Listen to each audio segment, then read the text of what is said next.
Now I can get ready to do finally doing this, my developer's commentary on Take the Dream 9. I did it previously with several of my older projects, so this should be fun. This game doesn't... Okay, so this game only has my voice acting, so every other character isn't voice acted. There's only like 2 characters in this game that are voice acted. We'll get to that, though. Hey everyone, this is AestheticGamer, and this is Take the Dream 9. This is a game I developed in late 2015 and early 2016. It was released on Steam for free. There's absolutely no price to it. There's no DLC even, so it's just a completely free game. So it released on April 1st of 2016. This is maybe the sloppiest game I've ever made, and I'll probably make sloppier in the future, to be honest, but it was kind of fun to make, but also kind of wasn't fun. I had to work harder to make this game than most of my other games, because I kind of liked and didn't like the game at the same time, but it was interesting to make. I'll explain more about the story before I hop in here. It's got some of the basic options, which I'm not going to mess with right now. I'm going to say new game just to let things get rolling and going here. I'll explain more as we're playing. New game. Yeah, erase my old save file and start new. There are tales of a mystical land known as Mathresia. We're going to listen to this handsome fellow talk about the story here. A land that's long since been forgotten. The goddess Saturna once presided over Mathresia, blessing the people with sacred stones that granted goodwill, luxuriant crops, and an era of peace. However, this time of peace did not last. For the darkness that once had ruled in times of old grew stronger in the dark corners of the land. And one day, a new demon king was born. The Demon King, apathetic to the happiness of mankind, went and corrupted the sacred stones, ravaging the land and casting doubt into the minds of men. The goddess tried her best to cast the Demon King away with her blessing. But alas, the darkness had grown too strong. The Demon King overtook the goddess, sealing her into a cursed amulet, hiding it deep in his lair of darkness. At first, the people were overcome by despair, but soon, as time passed, the goddess began to be forgotten. Worries became mundane, and the life ruled by the Demon King became ordinary. Only legends remained to speak of the blessings Saturna had once passed on to the people. The sacred stones became but a myth. These same legends told that one day an unlikely hero would rise and would change the world. But stories were all they were to the people. Fairy tales. Until one day. So, when I click the next button, we're going to get more properly started with the game. I should explain some things about this project. This was originally a stream-developed game. The concept for it and some of the basics of it was decided by the stream. The stream which I'm streaming, it wasn't on Twitch, I'm currently streaming on this Twitch. This was when I was on Hitbox. This game was kind of it started off as a Halloween project, but then obviously it released months later in April first time. To talk about, though, because there was a lot about the project I didn't personally decide on and was just kind of working with, there was some like, I kind of enjoyed doing that. It was kind of a challenge, but there were some directions the project took I wasn't like too enthralled by, but I pushed through it, and I kind of turned it into my own weird little thing during the process. This also was, I started making this shortly after RPG Maker MV had just released, and I've been messing with MV, so this was sort of my project to get used to RPG Maker MV as opposed to RPG Maker VXAs, so I was kind of learning the new functions. One of the goals that we tried to do as well was try to make a game which used a lot of default RPG Maker assets, just because I was drawing a lot for other projects, so I was like, I just wanted to make something which used a lot of default assets. But twisted in a way, and I won't express exactly what we decided to do quite yet until we're a bit further in. We're just going to kind of kick into this. Also, if anybody in the stream has like questions or anything, I'll try to answer them. You guys are like my testable audience, so yeah. It's actually my evil twin, Nyar. Yep, obviously. Oh, do you remember trying to do other stream developed games? Sometimes they happen. One day we'll get a full stream developed game. This one has been seen through, but other than Cootie Patoo, I don't think any of the other ones have been finished. This one's been finished. We're looking at it right now. Let's do it. There's no jump scares? No, you don't need to be worried about jump scares.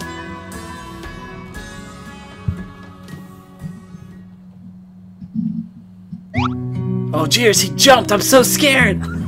Sorry, someone to reply to that immediately. Oh dear, I'm late for the festival. I sure hope Flora isn't mad. You can change your control and volume settings in the options screen in the main menu. Key buying, different keyboard and controller settings to do whatever feels comfortable for you. Press F4 to change between full screen windowed mode, and F5 will reset the game. You can resize the window by clicking and dragging the edges of it.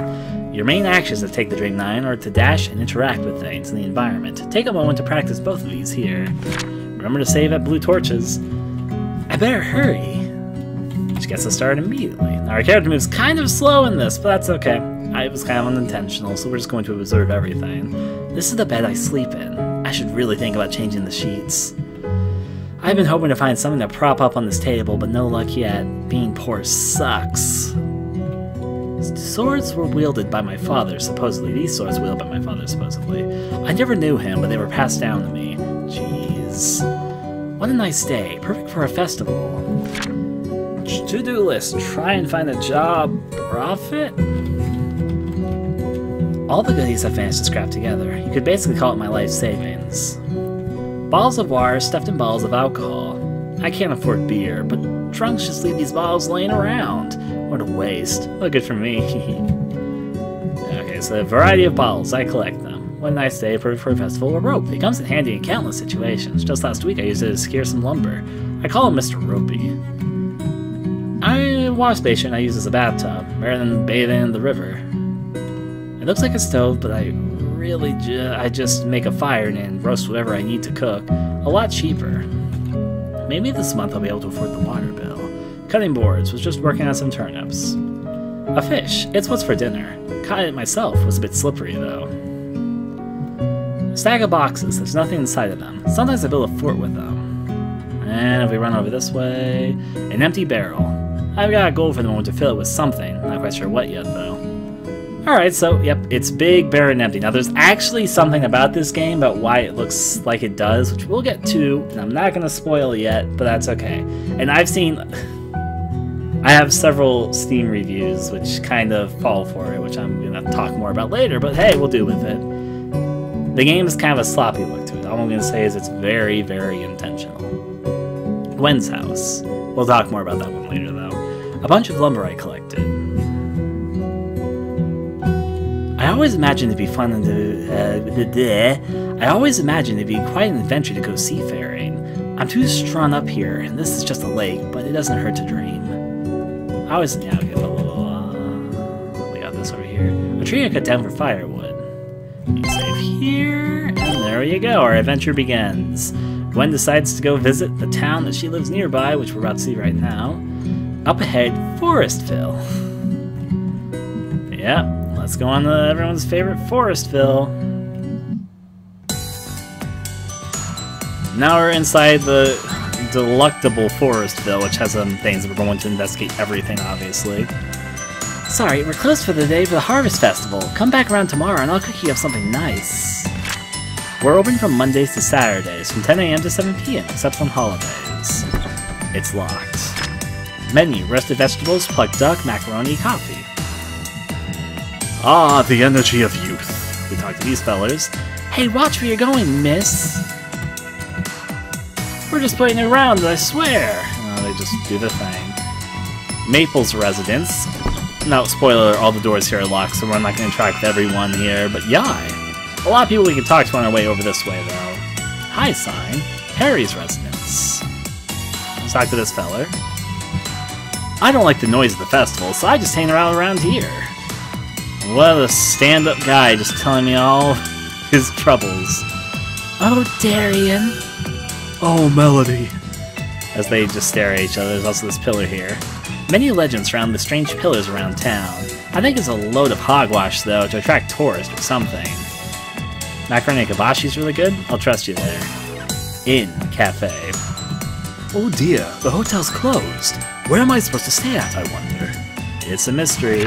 The inn is closed until the Harvest Festival is over. Please have a nice day. Now, to be frank, you would think a festival would be the best time for an inn to be open, but, you know, we're not going to question that. It's locked. Julia's residence. Back in my day, these festivals used to be so much nicer. I love the apple bobbing contest. You pick up apples with your teeth. Now this girl's kind of wandering off here, so let's see if we can catch her. What's a harvest? Let's go over this way and see what else is going on. Hello, folks! Ah, nothing like a morning of festivities to lighten the old heart, eh? A statue of the goddess Eterna. She looks beautiful, glistening under the sun.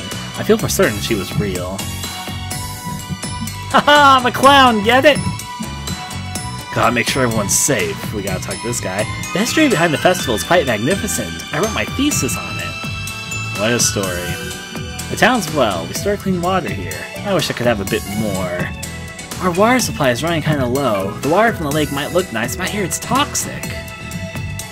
Having tradition is good, but shouldn't we be focused on our current problems? Swimming in the lake is prohibited. Somebody did wander on up here. They started going places. We're not supposed to swim in the water, but it's so tempting. What? We're not supposed to dress up? This is embarrassing. Alright, we're good. Let's go on up here and talk to this person. You're looking for Flora? She's headed towards the lookout point. I believe she was looking for you, actually. So the right way to go is to the right. We'll talk to this woman first before I go, though. I just like to wander around the town. Why am I in a nurse uniform? Because it's comfortable, silly. We're gonna go up here for a second. Your aunt makes the best kind of macaroni and kabashi. That's fantastic to hear. Big festival, close the inn. Obviously, the church may be closed for the day, but remember, the goddess is always here for you. Of course, the church is closed. And we have all these to read. Here lies Donald Grump. No one ever did figure out why he was so grumpy. In memory of our loving son, Daniel, the world lost something when he gave his life in the war. I should also mention something. Rest well, Timmy. Maybe the next life will treat you better. So, this is not me making this up. This is the truth. The reason why this one says Donald Grump is wasn't originally supposed to be a reference to Donald Trump. It was supposed to be Donald Duck, because Donald Duck is always, you know, like screaming and grumpy. But when I wrote out Donald Grump, I was like, that sounds like Donald Trump. And then I decided to keep it. There you go. That's the story there. Grace Widow, you were as sweet as the cake you baked. I miss you, dear. Martha Adams, such a free spirit that was always too good for this world. Audrey Davis, hope you rot in hell. Georgia, I wish we could have said goodbyes. One of those was unlike the others. Nicholas Warden, you were the greatest dad ever. Now we go on our way. Places to run, places to go. Still much more to do, actually. So at the moment, there's still a lot of deception, which we'll talk more about again later. Board residence. Anderson Farm. I say, keep up my property, you hear? Let's talk to these folks. A box of potatoes. Never was very fond of them. A load of carrots. Delicious nutritional snack. A bunch of oysters.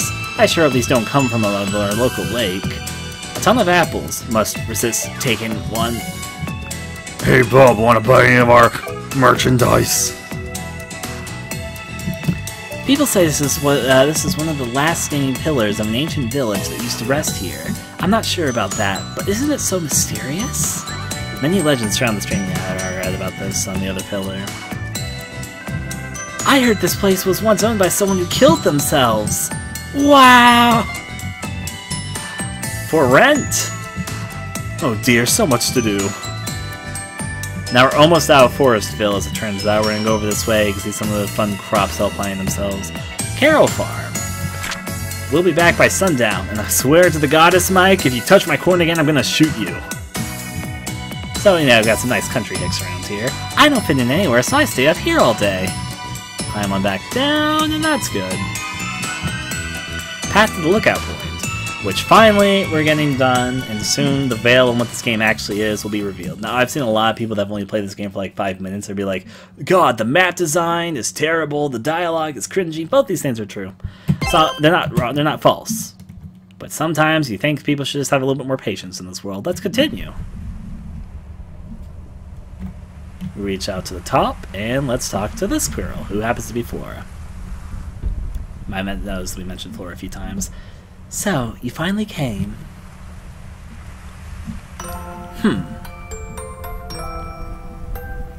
Oh no, she's staring at me angrily. I should probably respond. I'm sorry, I kinda slept in. I was busy cutting down lumber yesterday. She's still staring angrily at me. Are you upset? You really don't remember, do you? Remember what? The main character's name is Gwen. We'll learn more about her later, so...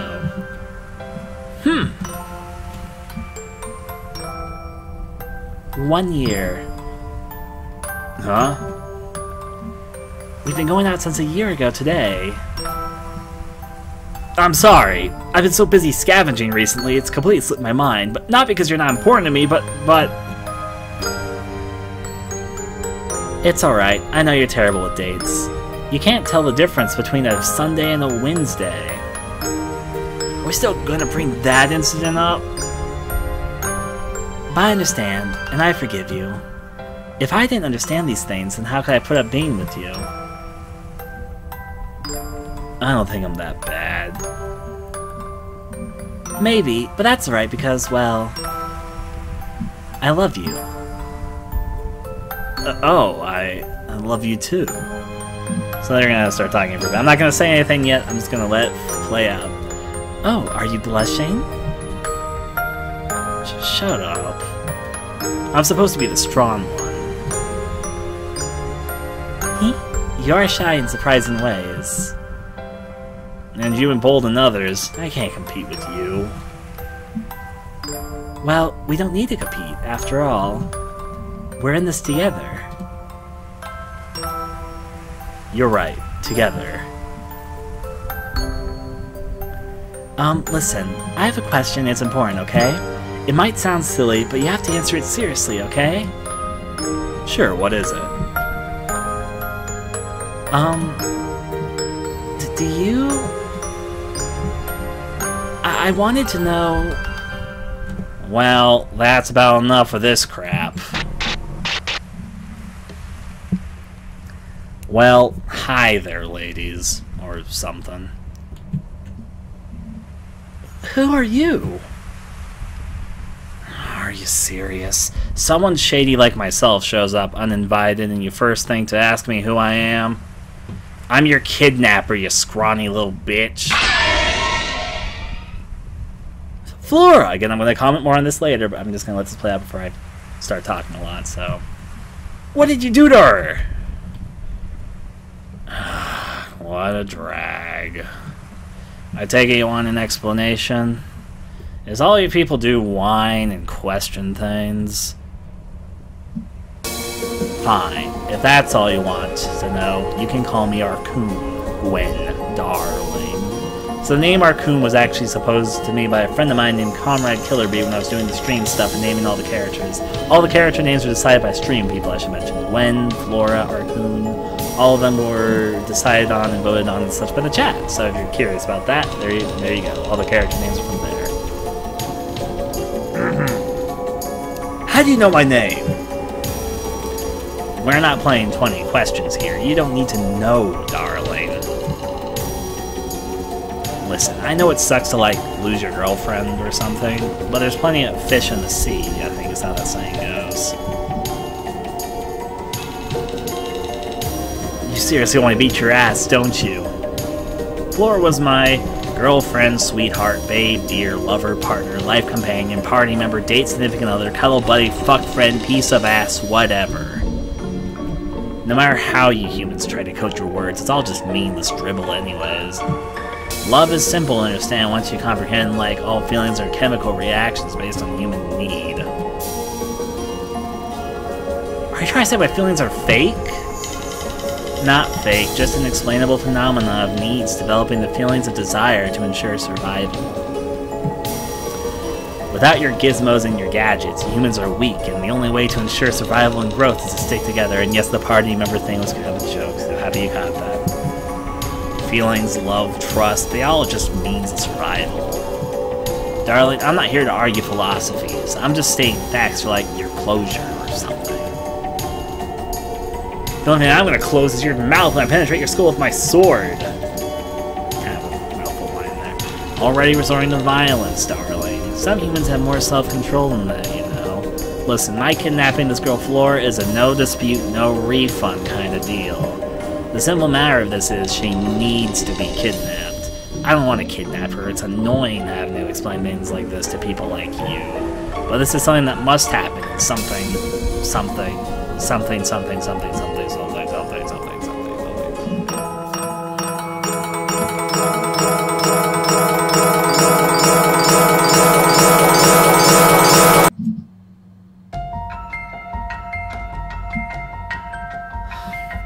What should I give her? I don't know. I'm not going to try to go in too many voices here, but maybe I should give one for her. Well, we're here. Woohoo. Mademoiselle, why did thou bring us here, if I may ask? Thick-headed as usual, I see, Kaido. Oh, that's a bit harsh. These are the Gura caverns. They're famous for their priceless jewels, as well as their many hostile monsters that like to eat people. How they prepare and season them for feasting, I couldn't tell you. Maybe with a little hot sauce? Oh dear, kind of tasteless with the current problem the village has with their children going missing, no? It's not our problem they can't watch their kids. Anyways, many adventurers with a lust for riches come here and end up getting lost, never to be seen again. Probably grade A idiots blinded by the shiny. Speaking of which, you two didn't forget to bring some nightlights or something, did you? It's gonna get pretty dark down here. A few bruises and brushes with sharp rocks would be the least of your worries if you two ended up getting me lost. Oi, Vera. My thoughts do drift to think we maybe didn't prepare ourselves well enough, yes? Gwen, did you perhaps come more prepared?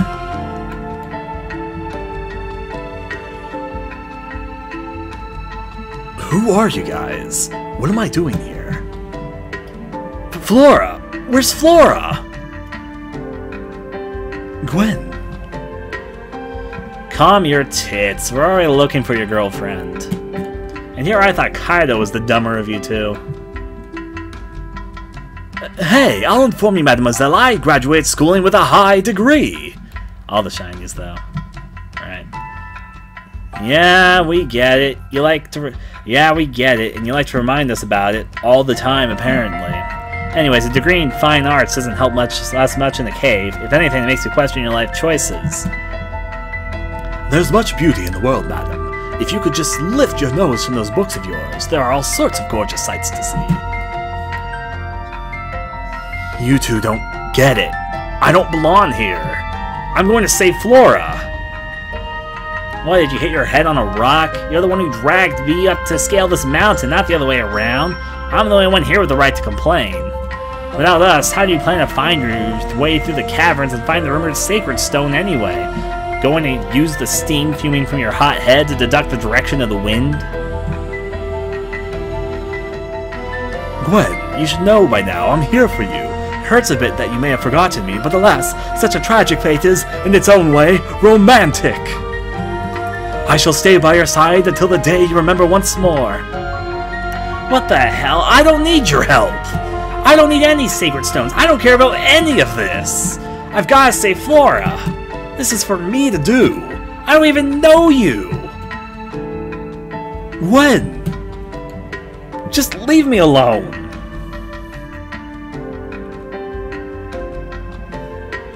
Talk about having your panties in a bunch. Great, that leaves me with Romeo. Oh, wherefore art thou, Gwen? Another sappy stuff, right?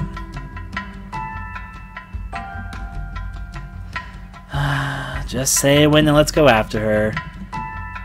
Mademoiselle? This is quite surprising for you, so you really do care about... No, it's just be a pain for the first people to go to an expedition trip of mine to be labeled as MIA. Be like an F on a report card.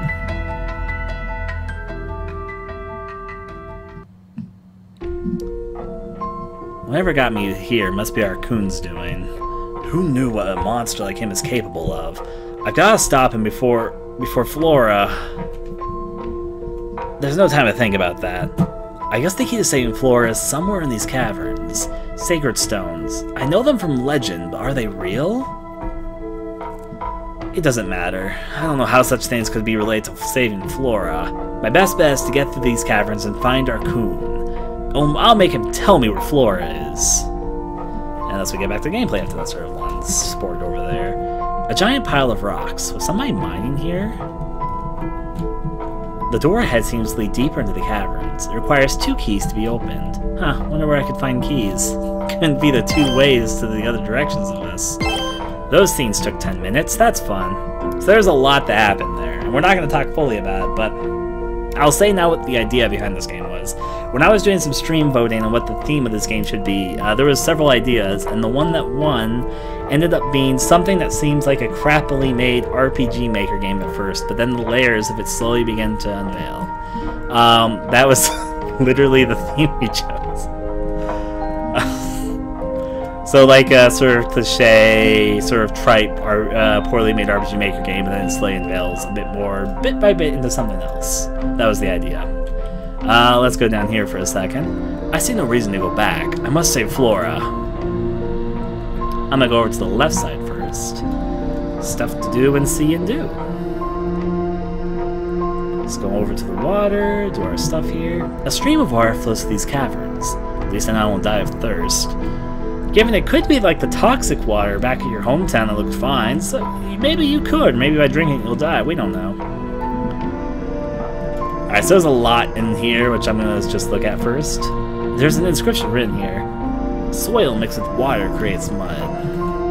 A pillar of soil. I could take some, but I should probably have something to carry it in. I don't want to make my pockets dirty. There's an inscription written here. Stone is forged from cooled mud. A pillar of stone. It's full of rich minerals, but it's forged well. I can't seem to pull anything from it. There's an inscription written here. A heated stone may turn to diamonds. A pillar of molten rock. It's emitting a large amount of heat. I probably shouldn't touch it. There's an inscription written here. Only diamond may scratch diamond. A pillar of diamond. There's a key inside one of the protruding shards. It's very sturdy though. I can't make a dent in it. There's an inscription written here. Hot stones may not be handled until they're cooled. A pillar of ice. Touching it would just make it melt, and I'm afraid if I try to crack it off a piece, I'll shatter it. There's a jar here. Looks light enough to carry. Pick it up, obtain the jar. So there's actually one little thing here. There's a inscription written here. Some of it was worn off over time. Elements and the balance then appear. I can't read the rest. There's a inscription in here. Some of it is worn off over time. Ready the steady fortune shell. I can't read the rest. Actually, these two both say the entire message, but you have to sort of put the dots together. It's not important that you do this. It's just a little bonus thing. So it'd be like ready the elements and ready the elements and steady the balance. So ready the elements and steady the balance. And the fortune cell. Then, okay, so ready the elements and steady the balance, then the fortune may appear. It's just basically saying what you're supposed to be doing here, but regardless, we got the pot, so we can take some of this soil. Take some of the soil. Now, this one tells us that with soil and water, we can create mud. To get some water and then cool it off, we're gonna get some water from over here. Let's crisscross applesauce this way and get some water up in here. Fill a jar of soil with water. Fill the jar with water. And thus we obtain jar filled with mud. There is no menu in this game, I should mention, so I partially did that because I didn't really want to get into the menu system of this game yet, because I was learning this engine. I'm going to save here because I'm going to do something kind of stupid. As I do sometimes. We're going to go up here. We're going to do a few steps. It should go by pretty quickly. So now with our mud, we go up to the ice. A pillar of ice. Should I try holding the jar of mud to the ice to cool it? Hold the mud to the ice. The ice freezes the mud to stone. Obtain jar full of stone. Basically settled, cools off, etc. A pillar of molten rock. Hold the jar of stone, the molten rock, heat up the stone. The jar filled with stone heated up, and a diamond appeared. Obtain heated diamond.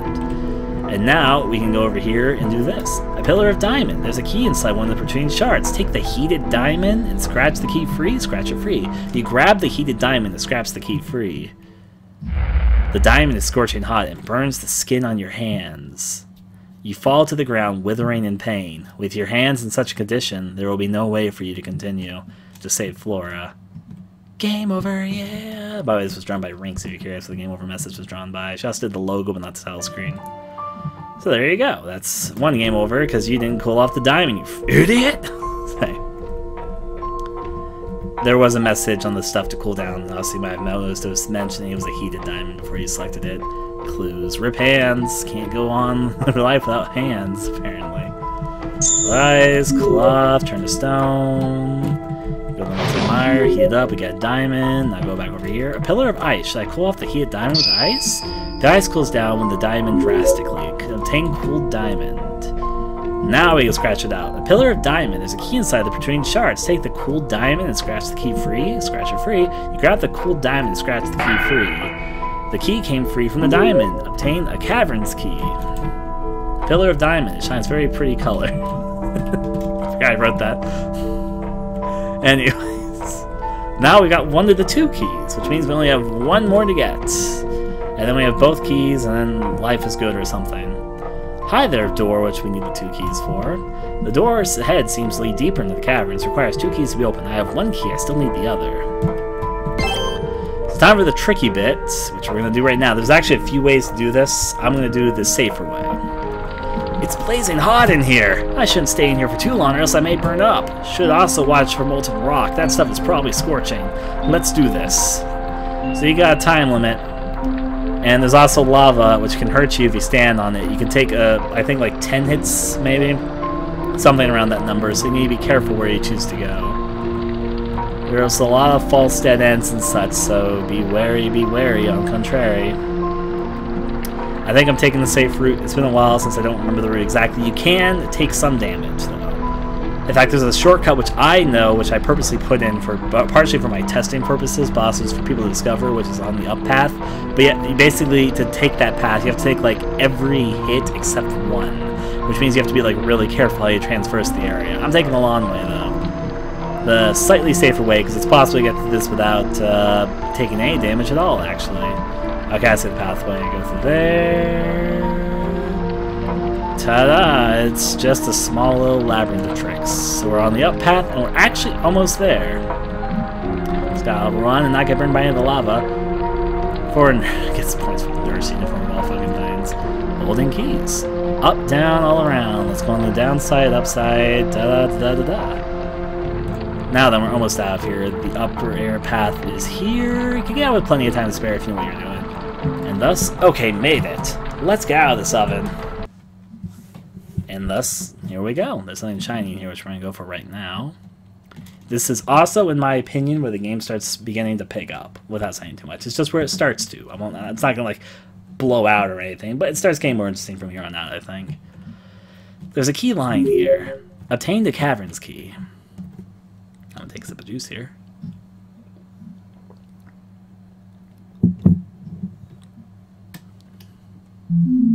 Was it worth it?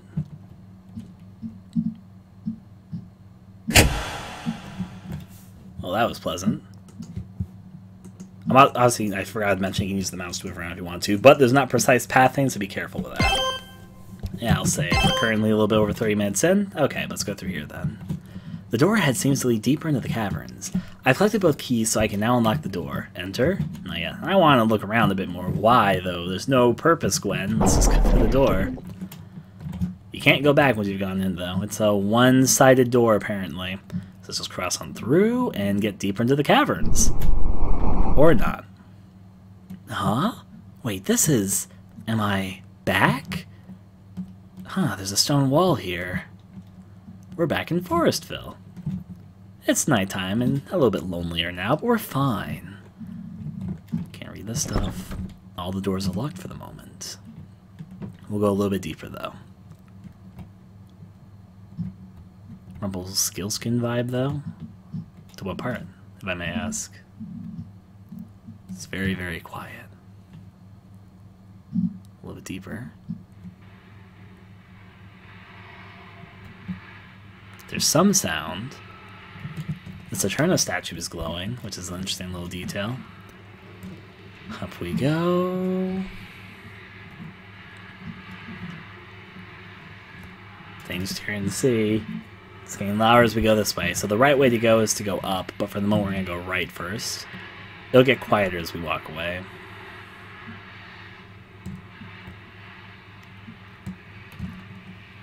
Only to find that over here is no longer existent.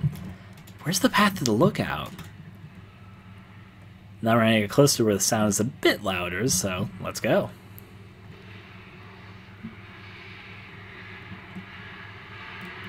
We're headed towards the graveyard. I'm sure it'll be a healthy endeavor, obviously. Let's go a bit deeper and see what we're headed towards.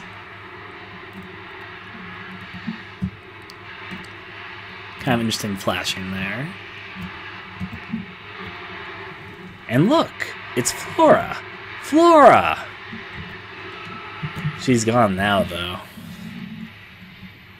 Well, that was that. We should probably be out of the graveyard and see what else happens. Not the least bit odd, I'm sure. Now we approach the lamp, and what spooky thing could happen next? A ball! If I have to sit through one more gentleman's conversation of dance with another escort, I'm gonna seriously turn this whole thing into Castle Ball Massacre. Oh dear, Vera, please hold your tongue. This is a huge honor to be at such a marvelous event. You don't want them to throw us out, do you? Fine. I'm just so giddy. Prince Charming could come walking down the velvety carpets at any moment to whisk me away to a happily ever after. Funny, I didn't know princes weren't crazy. And again, that might explain a lot of our current hierarchy. Oh, is that how you see me as, Vera? A crazed loony? Between the time you kept me up all night convinced the moon was trying to lull you into a sense of safety, and running naked through the forest to catch bugs, yes! It is a ballroom blitz. Fun. Hey, I'll let you know I'm very sensitive to the moon's subtle whispers. And I wasn't just streaking.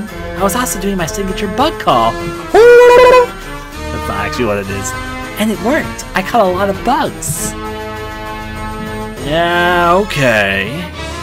I still say we leave her on the side of the road before she infects us with her crazy or something. So harsh. I'm gonna do this voice. Haha! This is why they don't usually let peons like you into the castle. I almost feel sorry for how uncultured you all are. You think you're all that Freya with your culture and your fancy clothes, but you'll never get what I have. A spur of the moment urge of insanity run naked to the wood screeching supposedly like an insect? Yeah, I mean, no. The ability to be myself. No matter what happens, I'm always true to myself. For better or worse. Oh my, you ladies sure are energetic. Almost want to capture this energy on the canvas. Oh, and dear Luna? Me? Yes, Sir Kaido? Didn't you perhaps have something to tell Madame Gwen now? Yes, sir. Rumors have been spreading the third Sacred Stone may in fact be in this very castle. Freya helped us get in. By the way, thanks, Freya.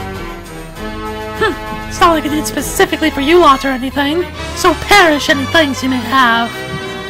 I did it for my own reasons, you know? Such a sweetheart. But anyways, we still need to explore the castle. And with your skills, I thought kind of maybe in a way to ask you to be the one to go out and look for it, Ryan did a signature bug call, so the game's bugs will pop out to him, obviously. Don't worry, I'll be a distraction while you do this. Oh, no you don't. With you at the helm, I'm sure all of us would get into jail for a decent exposure. I'll handle the distraction. These pigs in suits are easy enough to grab the attention of. It'll be a cinch. Shut up. Madam Gwen? Why don't all of you shut up? Looks like someone's off the crazy meds again. Vera's your name, right? Why are you with us if it's such a drag for you? Well, sheesh. I guess you don't want my help then. Kaido or whatever. Why are you creepily trying to protect me? I can handle myself. Also, I'm a fucking lesbian and already deeply in love. I'm not interested in guys, and especially not you. But madam, I'm not... Luna, we get it. You're weird and wacky. Probably to conceal some insecurity or dark side of yourself. If you want to be noticed and all that, you could be a stripper or something. But I don't... Do I? And Freya, I hardly even know you, but already you seem like a pain. If you can't be true to yourself, how do you expect any of us to give a rat's ass about you? Why, I never... I don't care about any of this. I don't even like any of you. Just get out of my way. I'm not here looking for sacred stones or attaining king's balls or playing friends with all of you. Flora is all who matters to me, and it's up to me to save her. I don't need any of this. Flora. Why did it have to be... Flora. I can't do that seriously, but... Into this scene. A nice piece of art by Rinks there. I kneeled there, bawling my eyes out in Keen's palace. I don't blame these strangers for trying to help me, and maybe I was being a bit too harsh on them. But these fleeting moments among them felt like glimpses into another world, a happier life than the one I currently inhabited. It felt fake. As I cried, I remembered my past with Flora. Remembering made the tears flow stronger. I met Flora when I arrived in this village, a poor and desperate tomboy looking for my next meal. I told her some sob story to take shelter from the rain, to manipulate her feelings for my next meal. But her soft touch, radiant eyes, dipsy head, and sense aura of a tender yet lonely individual. She changed everything. She changed me. I remember when she asked me out a year ago at the Harvest Festival of old. At that lookout point overseeing the land. The wind was gentle that day. It hurts to remember. If she were to never be by my side again... I vowed to myself, and to you too, Flora, that I would travel to the side of the ends of the world if it would keep you safe. I promise.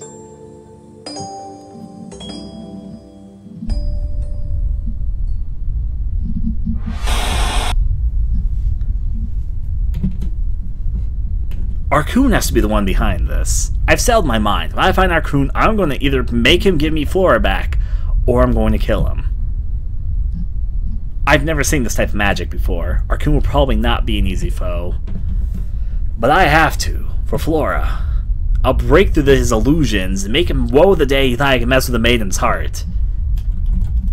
ArKun, I'm coming for you. Now we're back in control. So obviously a lot more to digest going on. Gwen here seems to think that ArKun is doing some sort of illusionary magic to make it so that she's going through these sort of weird glimpses and visions into things that aren't really real, just illusions. So, go over here. A bunch of skeletons. I should be wary. And we're now in this whole new area, which has a lot more going on. Now, some of the scenes in this game are kind of parody-ish, and that's kind of unintentional. They're kind of parodies of some JRPGs I played. Like the last ball scene was a parody of a scene I remember specifically well from Final Fantasy III. Not the one that a lot of people know as Final Fantasy IV, I mean the actual Japanese Final Fantasy III. There's a ball scene, which that was kind of inspired by, if you're kind of curious.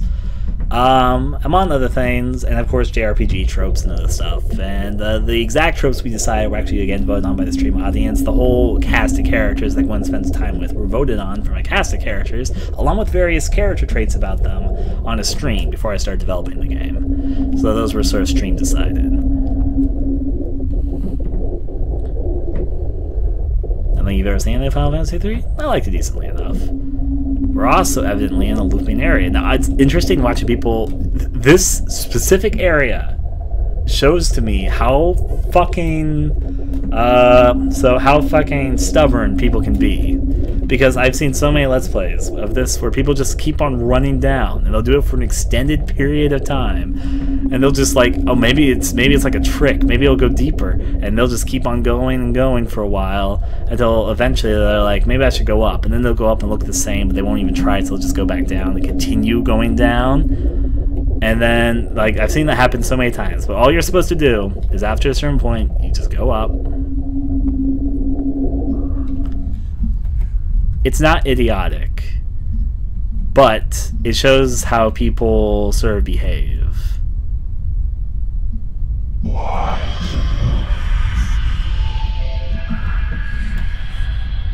Having some fun here over here. So, weird shadow creature thing. Seems to be able to teleport around us at will.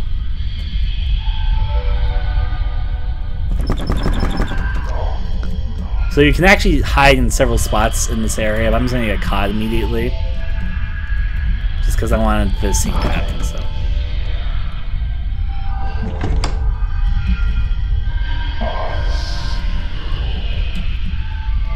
Yep. It's not supposed to be obvious, but it's experimental. It's an area that's actually not that hard, but it can definitely be a bit tricky because, yeah, I purposely died there just to get the IC fun because showing off things. How did you do the TV static effect? Was it complex? Oh, you mean earlier when the scene opened? No, it wasn't really complex at all. It was like a video file because it's actually a video that plays over it. Let's do this. So not all the music in this game is original, but some of the tracks playing right now are original, like this song right here is. But yeah. What it actually was not a picture, it was just a video. Put into the right. RPG Maker is picky with what you do. So you can hide behind either of the curtains, like any of the curtains here. If you just, like, if I stood right here and hid, that'd be fine. Or you can hide behind the bed like I'm gonna do right now.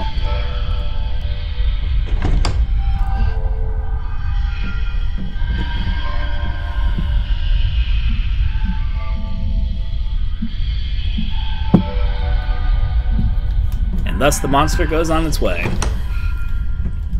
And you're fine. Can't go back the way you came, but you can go and follow where it went. So let's go. To the next area. Another area to save, some more things to investigate. Rest well, unfortunate souls. A broken down monument is something skeletal looking. What is this? Good question. We'll never know.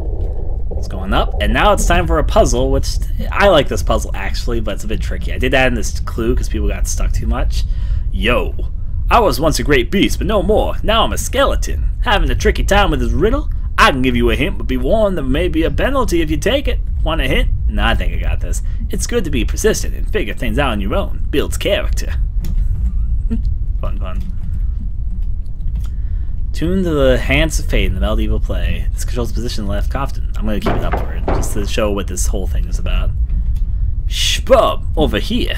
I'm the skeleton of a fearsome demon. Humans put so much emphasis on honesty and lies, eh? In my experience, lies are spewed and seen, but the truth is more hidden than that. Ever considered that the coffins may turn to the opposite direction of the open lie?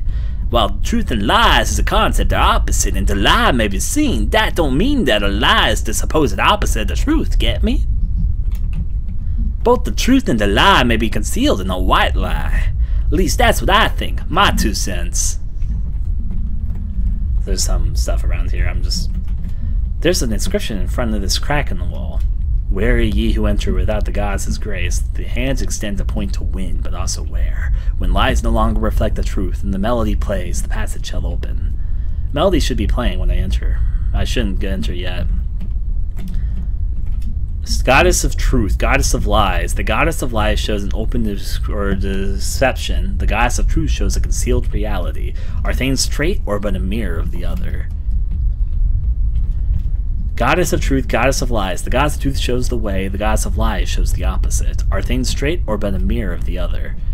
An inscription reads, Clock of Truth. The clock is burnt and the hands are missing. The inscription reads, Clock of Lies. The clock is pointing towards 9:45 p.m. Hey there, chop! I'm the skeleton of a man named Andrew. The best lies are spun off from the truth. They may even consume the truth and hide it. Truth and lies often go hand in hand. Have some kind of connection, possibly?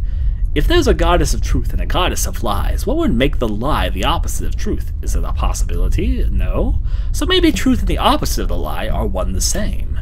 As in, a lie is not the opposite of truth, but the same as truth, just in a different place and time than it's supposed to be in. So a lie is a mirror of the truth, but at the heart of a lie is the truth, thus making truth and lies the same direction, two sides of one path. I don't know, listen to me rambling. Now I'm just going to turn this on to hear the first melody. The goddess listens for a melody. It appears to be a mechanism that plays music. Playing music by itself shouldn't hurt. Play the current constructed melody. Yep, best lies is half-truths.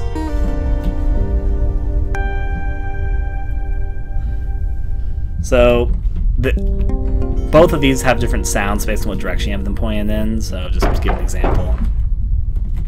I'll turn both of these right. Not up. I was gonna play all of them for a second.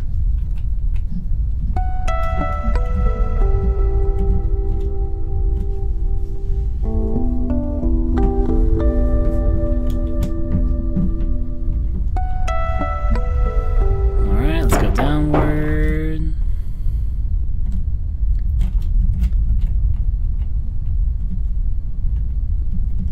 Downward.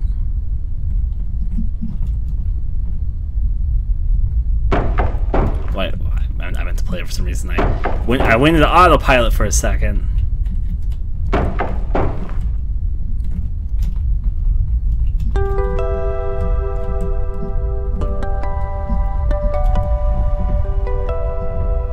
You can't mix the melodies together. They always make like the same first half and second half based on what direction you're pointing towards. I'm just showing them all off first, so.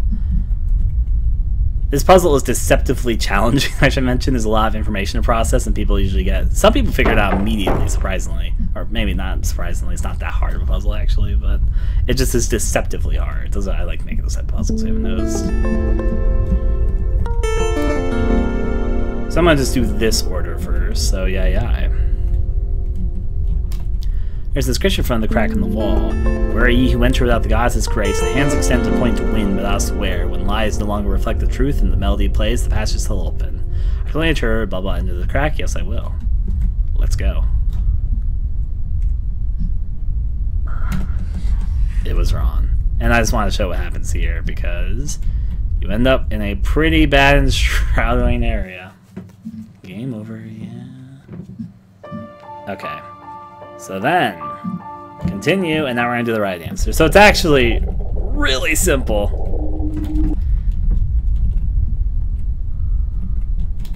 The clock here reads 9:45 p.m. Blah, blah, blah, lie, mirror, half-truth, blah, blah, blah. They're both facing the same direction if you didn't put that together. They're both just facing to the right. That's, I think, pretty sure. I don't remember the answer, actually, but I think that was it. Play the melody.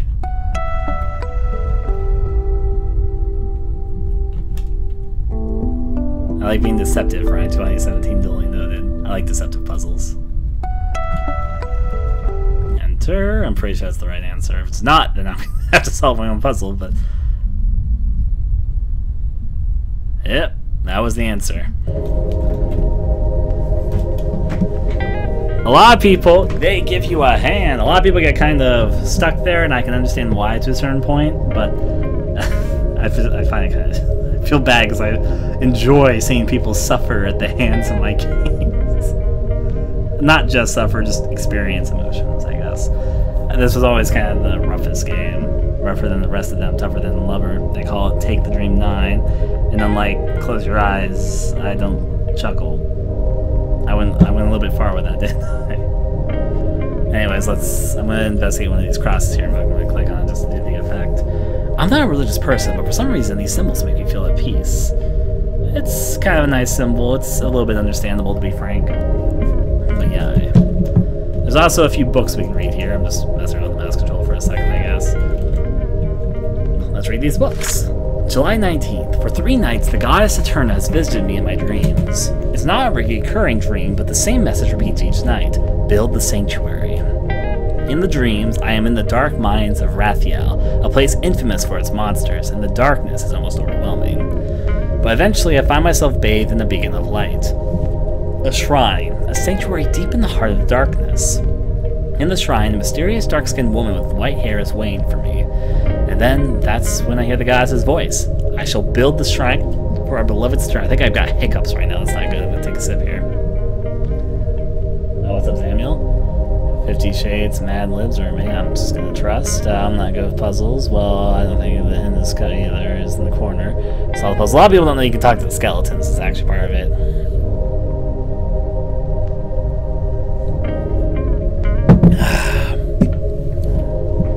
I shall build the shrine for my beloved Saturna. I will go through the depths of the darkness itself if it means to bring your will to fruition. October 3rd, the shrine is nearly completed. Many workers have lost their lives to construct this shrine, but finally is a sanctuary that repels the shadows. I know not from whence these shadows originated from, or why they were preside over this domain.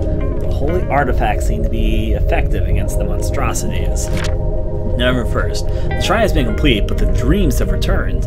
In them, a lodge of shadows consumes me. Dark fingers cast murky webs that entangle the rest of the world. The holy artifacts glow like candles in the expanding sea of darkness. Only the same white-haired woman from before stands strong, staring at me from across the dark sea. Does the goddess want me to prepare these artifacts for this woman's arrival? But we have already lost so many lives to build this shrine. How many more must perish to this fraternity of shadows?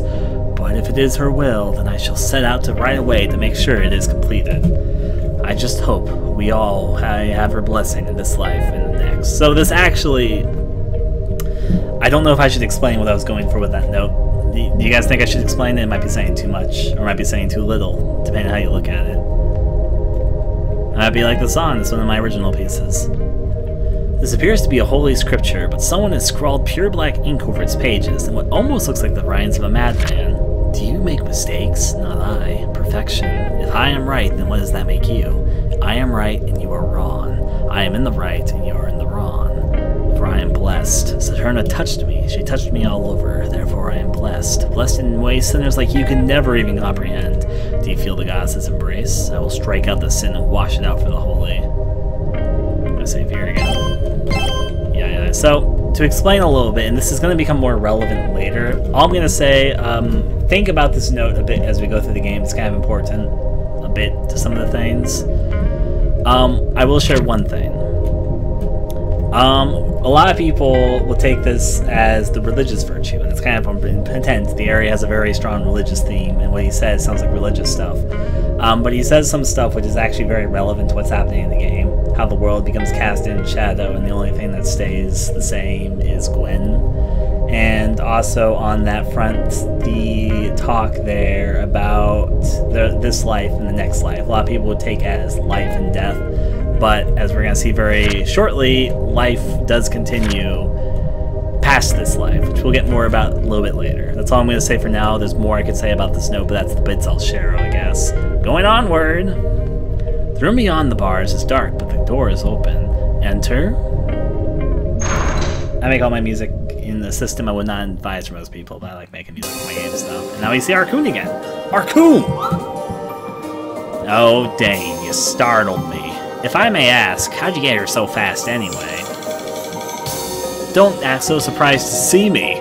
Listen up, as I'm only going to ask this nicely once. Give me back Flora, or else. The ripped out black page thing has some sexuality tones to it, yes. The other one, maybe, but we'll get to. Give me back Flora, or else. Really, darling? You came all the way down to this wretched abyss to ask the same question you asked last time we met? What a drag. Gwen, there's nothing you can do about her abduction. Give up and go home before you get yourself killed. I'm done playing with your weird magic head games, ArKun. If you don't cooperate, you're the one who's going to end up dead. Weird magic head games. Listen, darling, I don't know what you think I've been doing, but I don't have time to waste with you. Now please, let me be. I have some important business to attend to. Don't say I didn't warn you. Listen, darling, I seriously...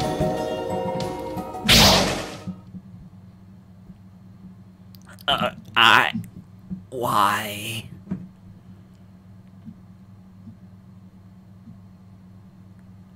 Why, darling? ArKun, you're a monster. Kidnapping good people, bewraying those you hurt with your ignorant assumptions. The world would be better off without you in it. Now, Gwen here is maybe not completely right about a lot of things. One thing which I think hope shines through about ArKun is, even though he kidnaps Flora, he doesn't really do too much else. He's just kind of there, and he is kind of non-violent, which I know is not a typical RPG thing. It's basically a non-violent antagonist. He does not believe in violence, and anyways, yeah. Gwen does, evidently, though. Did you seriously think that you get away with it? That this was going to end in any other way? You played with my heart, ArKun. You took Flora away from me. Death is the best you could have hoped for, really. What, did you die already? Wow, you were far more fragile than you looked. Now you're just a corpse. I mean, think about this for a second as well. In a lot of JRPGs, you obviously have the bad guys that you fight and the monsters and all that, but how many countless lives does a JRPG team usually kill in their span there, you could ask? And how many, like, just creatures natural to the land they kill? I know it's supposedly monsters, but yeah, I'm just saying. And they do it for their own gain. Just a corpse. Just a corpse. Also, heads up, this game's about to get a lot weirder. This is it. Roll the credits. The end.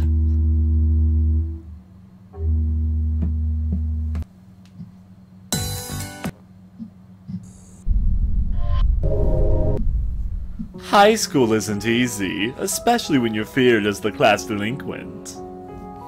Gwen was a normal student at Sunnyside Up Academy. She maintained her grades, was athletic, and a beauty to boot. So, there are a few in-jokes in this next location. The first one is Sunnyside Up Academy. If some of you guys might remember and close your eyes, there's a giant egg, which a lot of people were like, what is that giant egg? And ask you which way you like your eggs. And then this place is literally called Sunnyside Up Academy. Anyways, continuing. I don't think anyone got that, but that's okay. However, after her short temper ends her up in hot water, she ends up isolated and alone. Until one day when her school life is turned upside down by the local school beauty, Flora, who introduces her to a world full of the strange and the supernatural. Will Gwen find her place in this quirky new school lifestyle?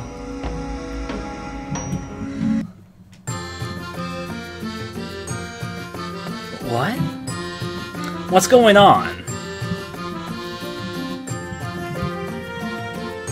There's strange metal creatures moving at high speed. I don't think I should approach them.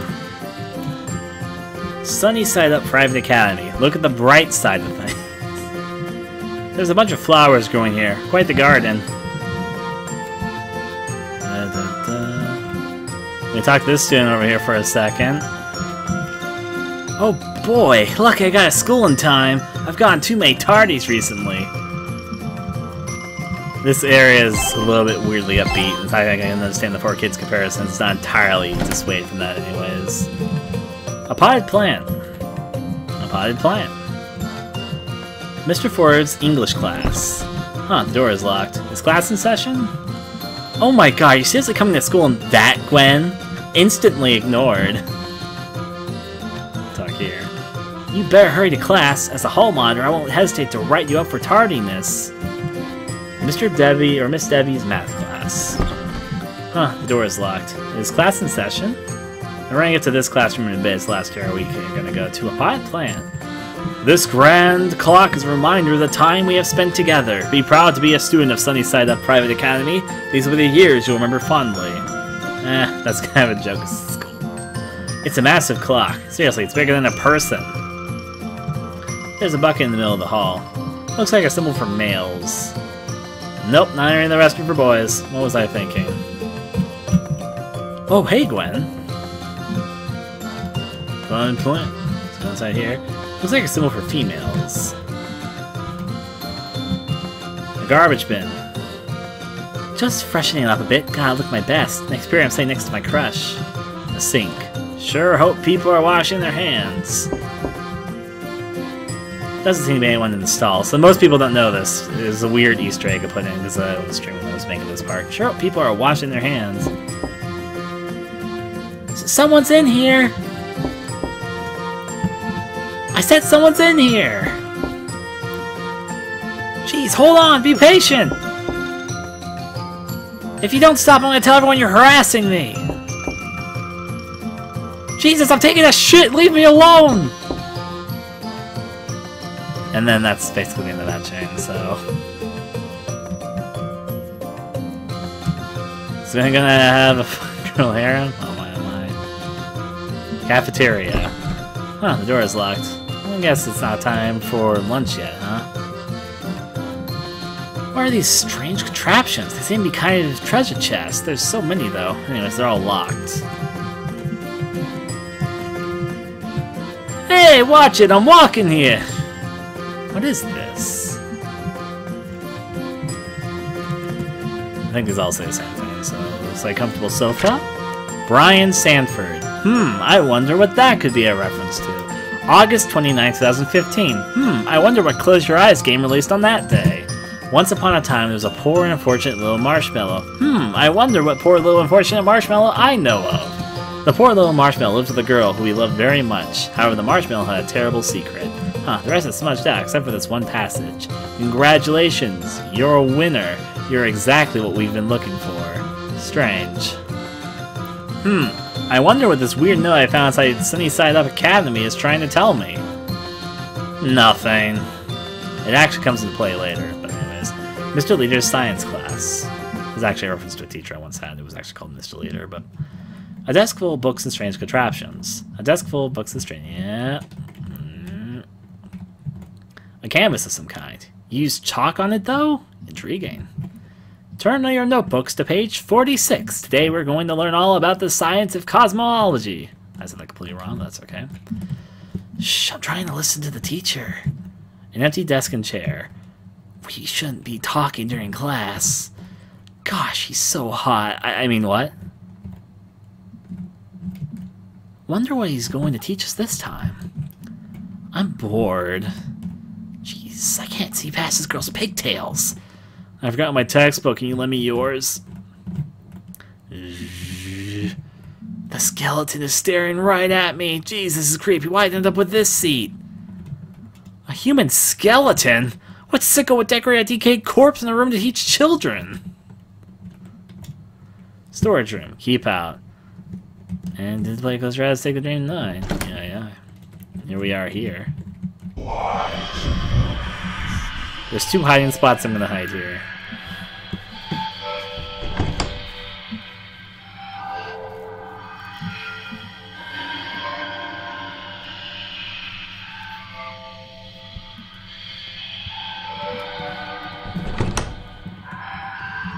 So there's obviously a pile of bones here, but Gwen will not interact with anything in this room. In fact, interaction starts to become less and less of a thing, as we're going to learn here. The skeleton's gone. It's blank. A canvas of some kind. Intriguing.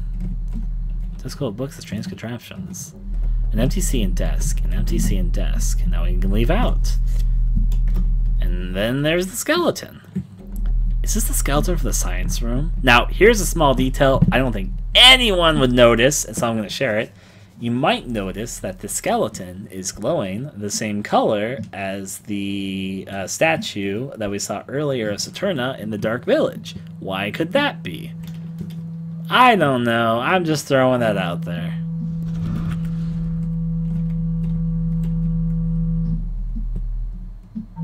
The lights go off.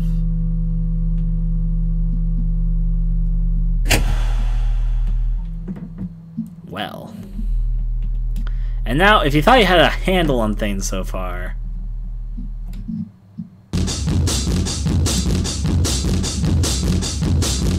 Let's run!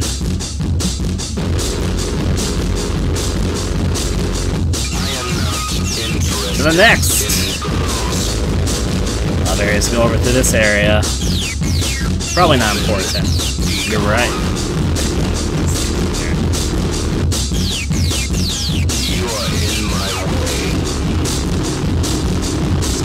Doodles.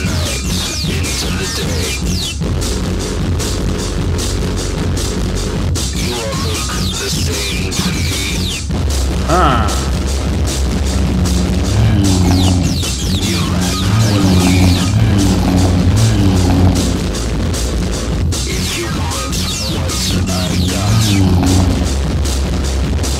Let's check this out. No bones about it!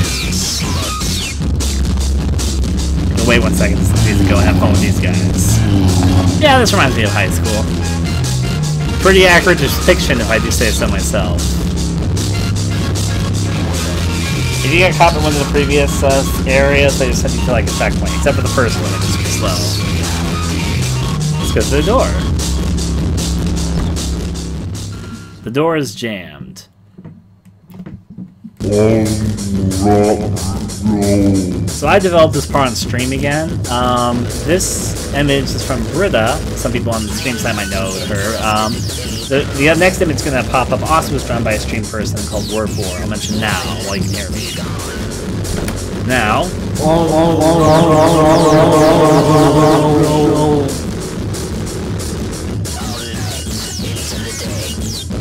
This is the one by Word. You have become Sloppy Joe. Yeah, fun being Sloppy Joe here.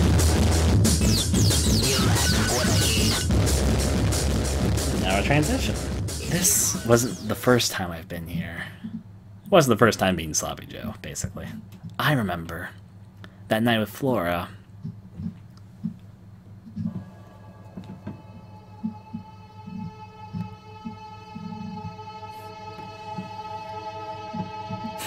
That's a name for them. Their official name as a FYI is Sloppy Joe, which is why it says, literally, I'm Sloppy Joe. All that fun. Look at the night sky, Gwen. You can see the stars so clearly. I told you this lookout point was gorgeous at night. So, while this is a school setting, and obviously this is a different world, it's notable that both Gwen and Flora meet again at a lookout point, like they do at the beginning. It's just a different lookout point, but it's still a lookout point.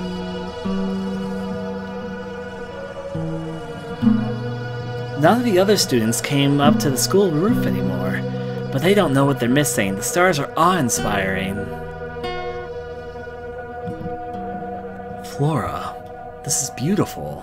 I know, right? Everyone else is wrapped up in their appearances and their screens. Just...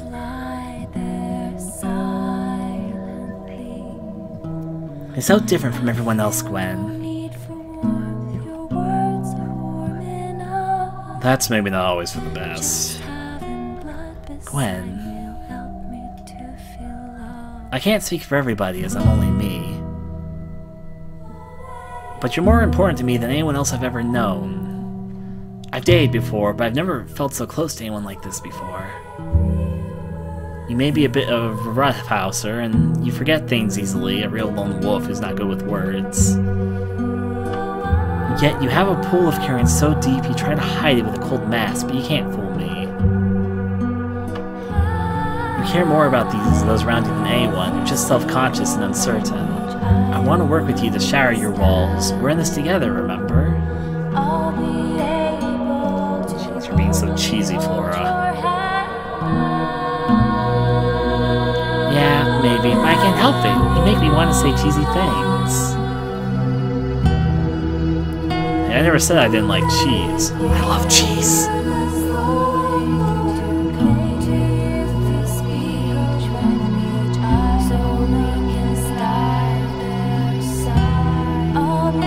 We were so innocent then. Dawn struck him blind with love. I kind of wish we could have stayed forever enwrapped in that overwhelming infatuation. Be caught up and engrossed in that budding feeling of interpersonal romance and experimentation. Listen. I have a question. It's important, okay? You might notice also this dialogue is completely 100% from the beginning of the game. Just there's an additional line that's going to be added to it. It might sound silly, but you have to answer it seriously, okay? Sure, what is it? Do you... I wanted to know... What would you think? And thus the host crashes the party and we start a silly new sitcom, Gwen, Flora, and the host. Oh, he's such a kidder.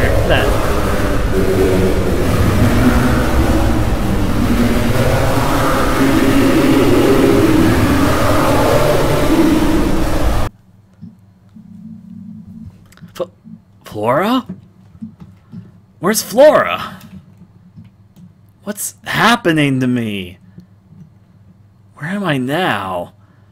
Also, I should mention this. Originally, this kind of cubey look for Close Your Eyes, this area, was unintentional. It's what happened when I tried stretching out the tiles.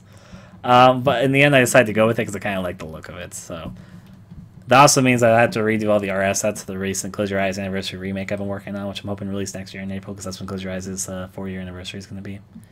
Yeah, 4 years. Time flies. But anyways, now we're playing. The music kicks in. Someone has blocked this door with a pipe. Is this a weed? How could it be growing here? Take this. I guess these are pipes. This seems dangerous. Someone could impale themselves on these. Now I'm actually going to cheat something a bit because I want to get something eventually, but let's go down here first.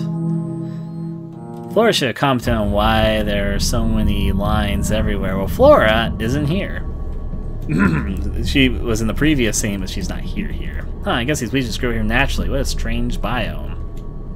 A poster of a strange symbol. It either looks like an eye or the letter I. Or maybe just a bracket. Now, one of my greatest regrets is I didn't put a message on the other side where the eye was looking at. I was kind of sleep deprived when I was working in this area, I'm going to be honest, but I didn't do that, unfortunately. It's a monster of some kind, but it's already been slain. Oh god, it's some kind of giant metal beast! Thankfully it appears to be hibernating. Still, I should be careful. What a rampant monster. A garbage bin, just from form of half-eaten sandwich inside. There's some jokes for Close Your Eyes in here. This game's kind of parody-ish if you haven't noticed. It's like half parody, half not, I guess. There was a real challenging puzzle here. Well, it's no longer there now. Many passengers have complained about requiring a paper and pen just to board a train. Anyways, we're gonna do this and do the thing here. It appears to be a panel with 4 colored buttons. So if you don't know, this whole area is a reference to the game which I released before this called Close Your Eyes. This game came out a little more than half a year after Close Your Eyes did on Steam, so let's try pressing one of them. What's with the weeds' faces? They look like this in the original Close Your Eyes. Train attacks. And our fun little twist is we have our first, and in this game, only RPG battle scene with the train from Close Your Eyes. It's sort of a joke, I know. So anyways, there's no escape. We have that many hit points and magic points. There's actually a little bit of strategy here, but not too much. We have catch a train, which uses our magic points. We have one, which we'll learn more about later. We can punch something. We can realize how poor we are, by which is saying we have no items, basically. So we'll punch something. Or we'll press 1, which gives us catch the train, gives the train what's coming to it, and Gwen uses her fist to punch a goddamn train. Let's punch something. Gwen punches a train. An excellent hit. Took damage. Train runs over Gwen. Takes damage. Fight. Let's punch something. Train runs over Gwen. Still fun with that, so... Train runs over Gwen, but misses. Train runs over Gwen. I'm now going to use Catch a Train, because that lets you take some of your health back, which is what I'm going to do here. Train runs over Gwen, damage. It uses magic points, so you get some more health back. Train runs over Gwen, I'll do it one more time. Train is lonely and cuddles you, but it's a fucking train. That's one of my favorites. You can no longer do it, the guy.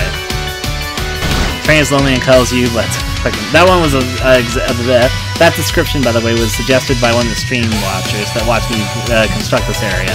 Their name is As Third Thunder. I call them Azzy.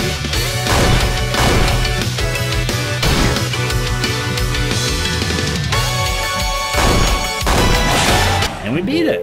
Gwen was victorious. 32 experience received. Train panel puzzle solution found. Gwen is now level 2, which literally means nothing.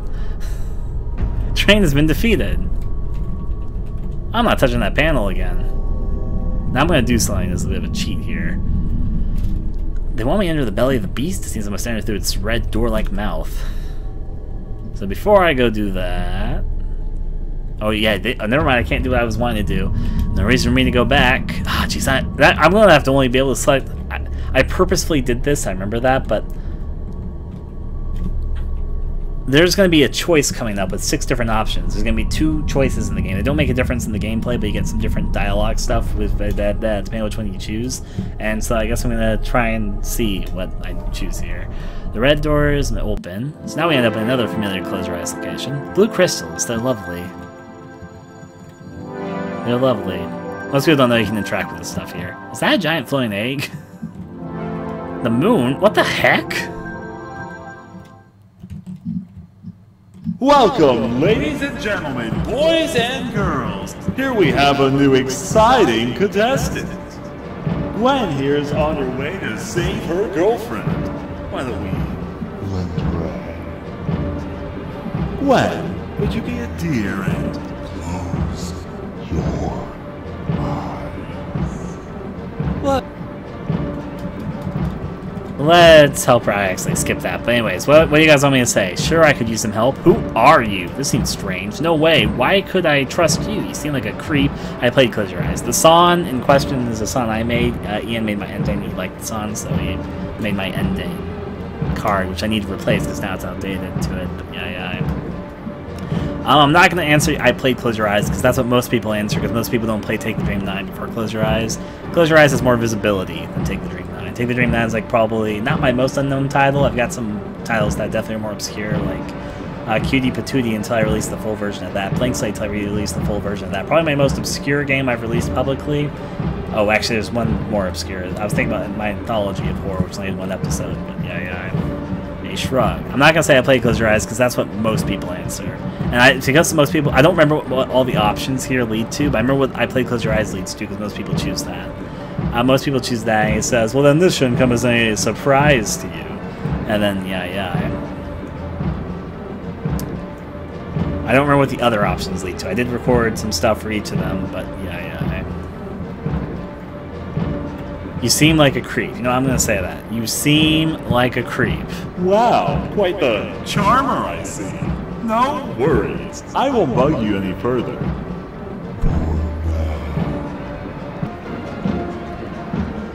Gwen, fucking liar.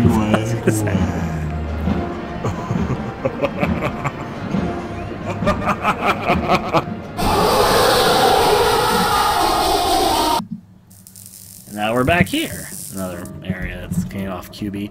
The bed looks comfy, but I can't sleep right now. I gotta find Flora. I'm gonna turn this on here. A table with a book on it. The book is a fairy tale. I don't feel like reading it though. Well, it's a chair. This bookcase shelves a large section of books on a large variety of topics. A couch, I guess. Parts of me are falling down the sink. I didn't dream I'm tired and depressed, that's all. The piano makes the save melody sound from Close Your Eyes. The bowl of juice. What even is this? This is, again, this game's kind of a parody. This is a joke, because a lot of people tried to observe the food in the party scene at Close Your Eyes, and most people didn't know what this was. So I decided not to confirm anything and just say, what? The grandfather clock. It seems to be frozen in time. They're covered in dirt and mopping up the floor. I don't even want to think about. I'll go out. Another familiar place. Some sort of circular table. Huh, pancakes. Not really for me. I much prefer waffles. So I should also mention something. There's a sort of weird thing in this, and I understand it's kind of intentful. Because there's things that Gwen does not recognize. Like, she thinks the train is much like a beast, and cars, she makes a similar comparison. Doesn't know what lockers are. Yet there's weird things that she does know. Like, she happens to know what pancakes and waffles are.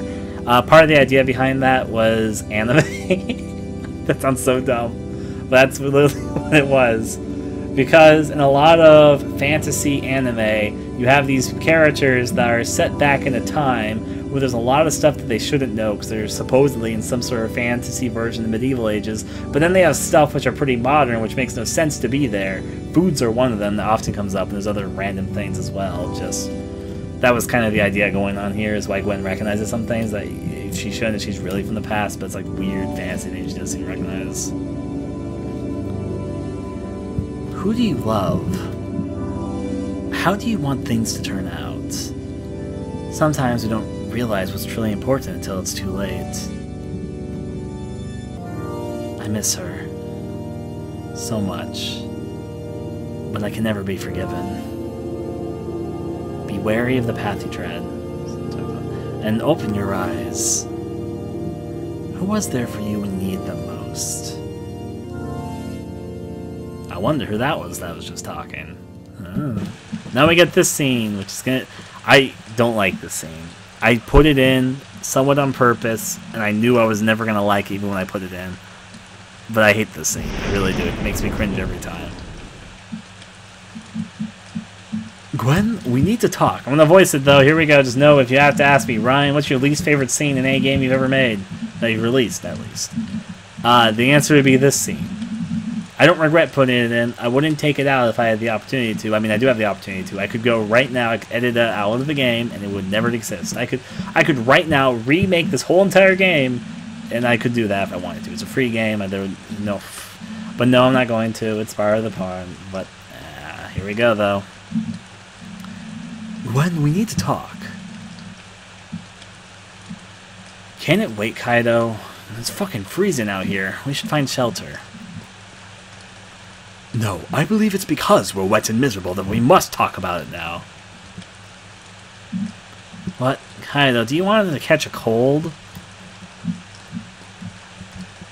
Mademoiselle, you don't need to keep hurting alone. I hear you screaming in silence, and it pains me. And not just me, but everyone else too. We all can hear it, your silent screams, but none of us know what to do. Kaido, I'm not... Don't give me any of that bullcrap! I'm sorry. We're all a team, Gwen. We're in this together. I didn't come along on your journey to rescue your girlfriend simply out of the goodness of my heart. I didn't venture to defeat the Demon King just because I wanted to see the world. Oi, those were simply excuses. I came along because I wanted to be part of something greater, to adventure to lands unseen. With allies I could trust, friends I never had. You know, ever since I met you, I felt closer to the true adventurer I've always sought to be. There's some shine to you, some glint of something mysterious yet compelling that makes me want to face the ends of the Mathresia with you. Literally the first time the land's been title called been called ever since the beginning of the game. Kaido, I'm just a no-good tomboy who happened to fall in love with the right girl. There's nothing special about me, and I'm selfishly using all of you to help me see the one I love again someday. What parts confuse you there, Balum? There are parts that are probably confusing, but yeah. Well, that's where you're simply wrong. Is wanting to see the one you love again really all that selfish to begin with? Not just anyone could have pulled together some crazy journey that's almost certain to end with all of our deaths and managed to get to people like Vera, Luna, Frey, and myself to work towards it. And if you think you're the only selfish one here, and you're the only one using anyone... My father was a tough man to live with. He couldn't forgive his son for being a failure in school, instead spending all day drawing as opposed to being athletic or making friends. He put the blame on the time I wasted doodling up stories, make-believe adventures. He called it all useless, a waste of time. I should also mention this is actually not reflected in my own father, in case anyone's going to start reading into that. No, that's... My dad was actually always incredibly supportive of doing whatever we wanted to do. Surprisingly so, I've always appreciated that, actually, so... I mean, they're not like always great stuff, but he's been pretty open with that, and he's always been pretty supportive, so I should voice that right now, I realize, because the scene can seem personal. It's actually not pulling from myself, it's pulling from someplace else. But anyways, going on from there. He made me feel like I was useless. Now, I'm not saying there's not zero here, obviously. Everyone, I think, pulls a little bit from themselves that they design. Just, I thought I should voice that, but I was like, oh, wait. Don't worry, man. A good story, which I can share, it's a personal story, which is kind of relevant here, is my favorite color when growing up was pink. And my dad completely supported that my favorite color was pink. He even helped me build this train, and he let me color it pink because I wanted it to be pink. My sister used to like boy clothes more than she liked girl clothes, and he was A-okay with her dressing up like a boy as opposed to a girl, even from a young age. So in that side of stuff, my dad was very open to things. So this whole spill about the art thing, my dad would have let me go to art school if I wanted to, but there's a whole long story here. But anyways, he made me feel like I was useless. I eventually ran away from home and worked hard to get a fine arts degree. No, my favorite color is no longer still pink. It once was, though, and I still like the color. But to prove to him, to anyone really, that I'm not useless.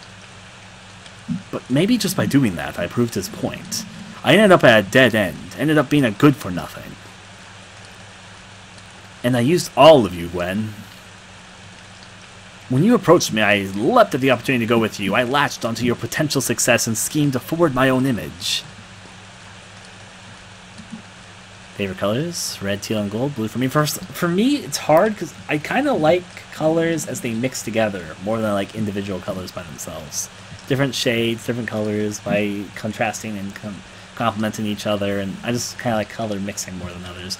I like blue and green kind of together though, but earth colors, I know the name is. I quickly accepted the women that came forth to join our party. To make myself out to be some grand adventurer, traveled the world surrounded by beautiful women. Someone others should be jealous of. Some depraved male fantasy to make myself someone worthy of envy. To fulfill some empty need of self-importance.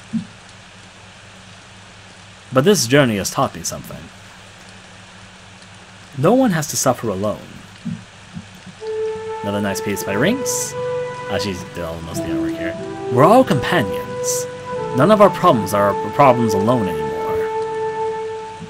As Vera might say, this wouldn't be good for team morale or something along those lines. And you know what? Maybe all of the drawings I did, the stories I made up, all the things I loved as a child are in fact useless. But so what?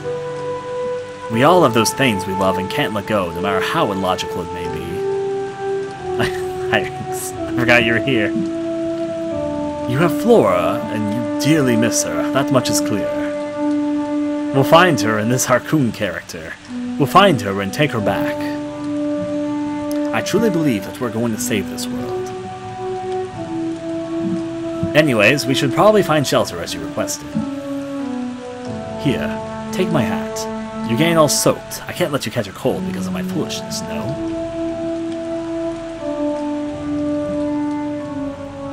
When did this happen? Are these things I'm forgetting? Kaido. Just who is he to me? Quietly watching. Who are all these people to me? Did we go on an adventure together? Are we going on one now? Were they actually trying to help me save Flora?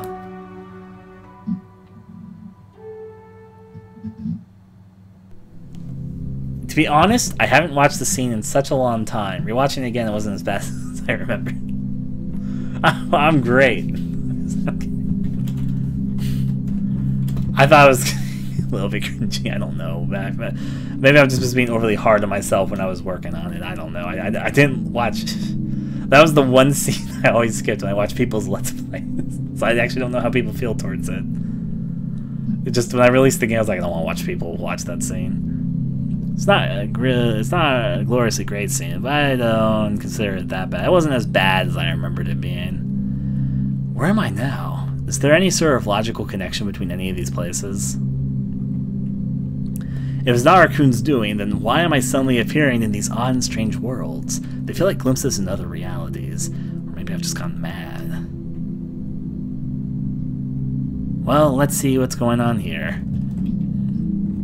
I actually really like this part of the game, and at some point, the thing is, this part ends up being a lot of people's favorite part of the game. I'm thinking at some point maybe I should just like build a full miniature game with this style. I could actually do it really easily. It's the worst part. Like, I can make a game like this sequence super easy. I made this whole section in like a day. I was gonna say, So it gets me thinking sometimes, like, you know what? I could probably just make like a $1 or $2 game that's just this expanded into its full thing. But anyways, going on, I know it was kind of my favorite part of the game to design, and it ended up being a lot of people's favorite part of the game in general. It's usually the part that gets the most compliments from people reviewing the game. Like, oh, I really like that part. So I'm thinking maybe at some point I should just expand and do a better job at this sort of thing. But we'll find out, though. I guess we'll find out. They've collected.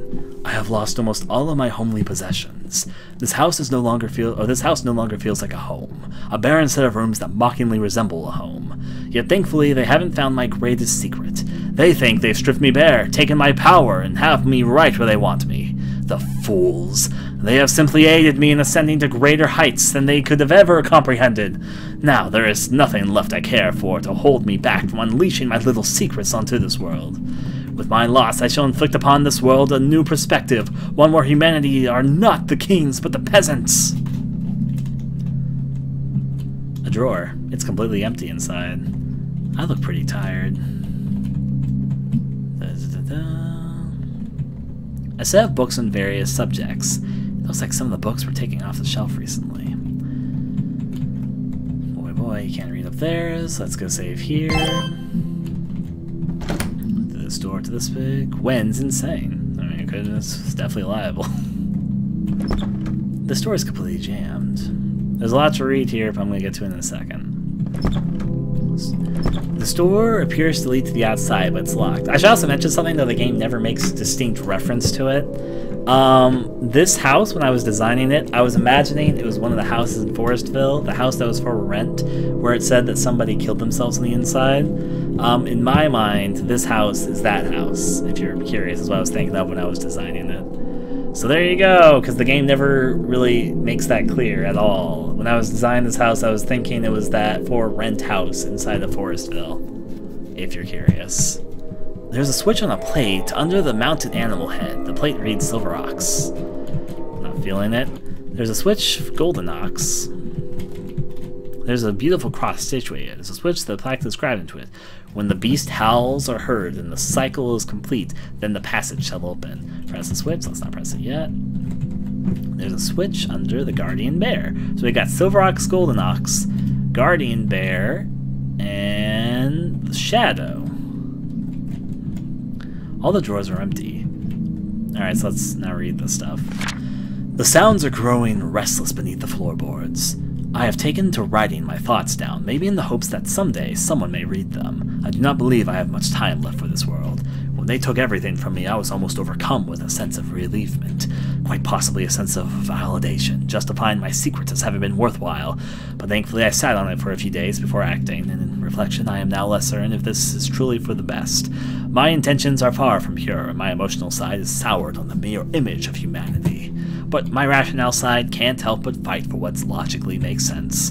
And no matter how I figure it, every outcome points to me being a madman. But am I truly mad, or am I simply stumbling into a world of unperceived genius that would change the very morale held to this species? Regardless, I shall sit on it and think. I should continue writing in these journals. It helps me reflect on my thoughts. Now, actually, I know you're making a reference to Daniel from Amnesia in retrospective. I can see what you're saying. However, and I promise this, I swear upon this, I had not played Amnesia the Dark Descent yet when I had made this sequence. So it was actually not represented. I can see sort of the connection now that I'm doing retrospective. It was not Amnesia, though. I hadn't even played or seen Amnesia before this point. I made this section before I played all the frictional games and the release of Soma, so... And I must make sure these things stay sealed underneath this house for the moment. But no one else can hear... But can no one else hear the howls? It just seems as lame. Why am I?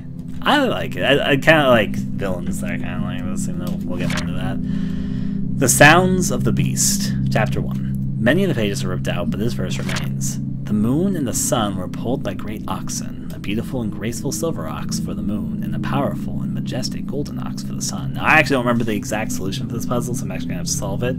I'm going to spoil the solution now. You might have noticed that the name of the book was called The Sounds of the Beast. And then the silver ox, the golden ox, the guardian bear, and the shadow are all going to be part of the story, and they're mentioned here. What you need to do is that you need to pay attention to when they make a sound inside the story, because that's the order. And That's why the book is called The Sound of the Beast, because you need to pay attention to when they make sounds, and that's the order that you're supposed to put it in. So I'm gonna have to, since I don't remember the solution off the top, I'm gonna have to resolve my puzzle, but I know the basic gist of what I'm supposed to do here, right? The moon and the sun were pulled by great oxen, a beautiful and graceful silver ox for the moon, and a powerful, majestic golden ox for the sun. They were observed by the great guardian bear in his lingering shadow. The silver ox went first, singing, so there you go, singing a beautiful melody from the stars to the cosmos to wane the light given off by the golden ox. So the silver ox made a noise, so the silver ox is 1. The guardian bear gave a grunt in return to express its joy as the shadow began to disperse itself across the land. So guardian bear makes a sound, that's 2. So silver guardian. The shadow stayed silent, did not make a sound, quietly watching the world it consumed, basking darkness for all life to turn in and slumber. But with the shadow's darkness came a chill as the world began to freeze. The guardian bear then growled twice to inform the silver ox of the growing coldness. So, if I've got the order right, it's silver, bear, bear, bear. Silver ox lowered its head in silence and retreated to the den of gods. The golden ox awoke and spread its light, overpowering the shadow of the night with a mighty bellow. So it's silver, bear, bear, bear, gold. The shadow let out a single shriek as it retreated under the protection of the guardian bear. The rest of it is torn out. So, 6 entries. It's silver ox. And then bear 3 times. Once. Twice. 3 times. And then golden ox. And then shadow. And then interact with the cross.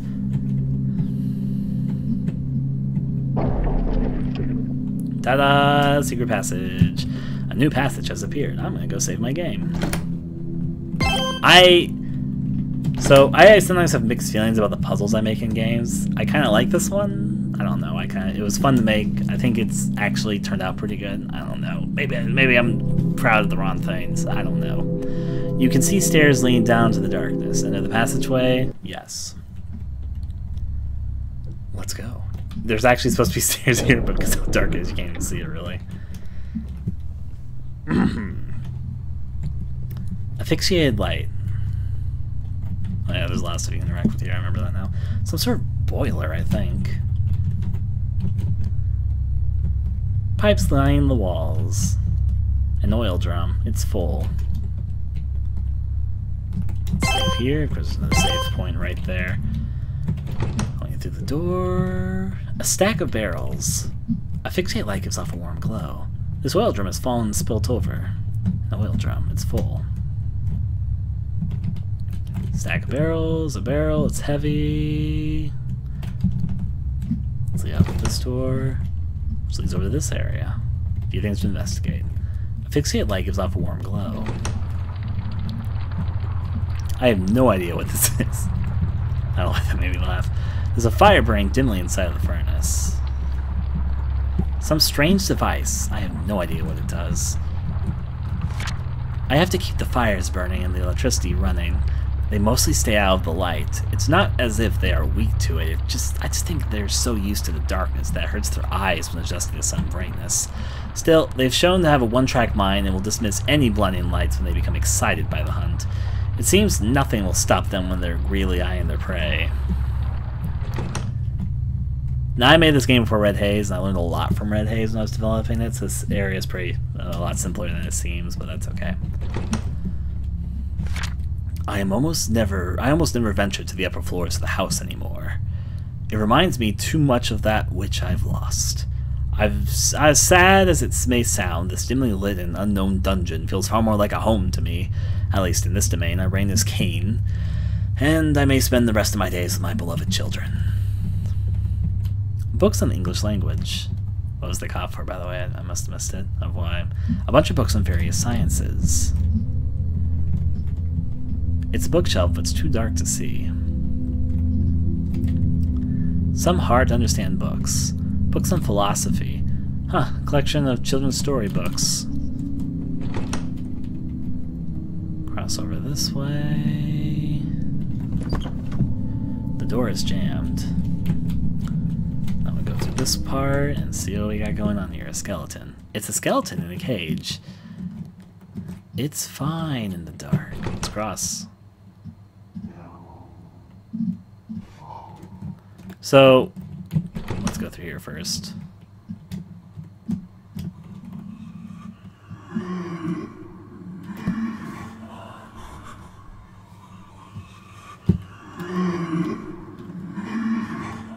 So that monster is drawn by Rinks again, and going off from that front, I made a lot more sounds for this monster than I ever ended up using in this game. This monster has like 25 sound files, you know, you posted them throughout the course of the game, so yeah. I'll try not to get spotted by one here.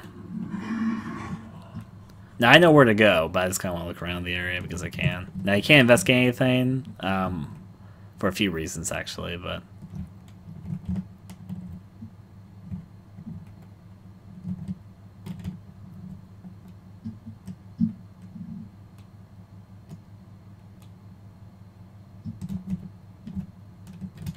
Actually, I'm going to wait here for a second.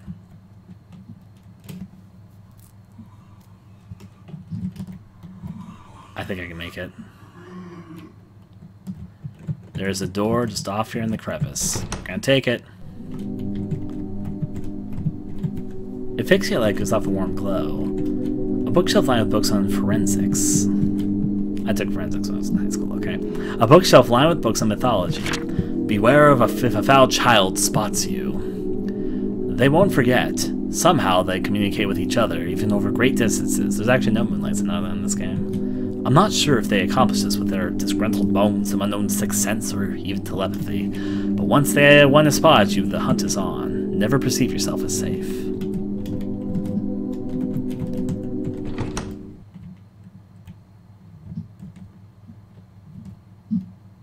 Moonlight Sonata? I think of it as a Resident Evil thing, because Moonlight Sonata is in the first Resident Evil game. So I'm gonna let one spot me here.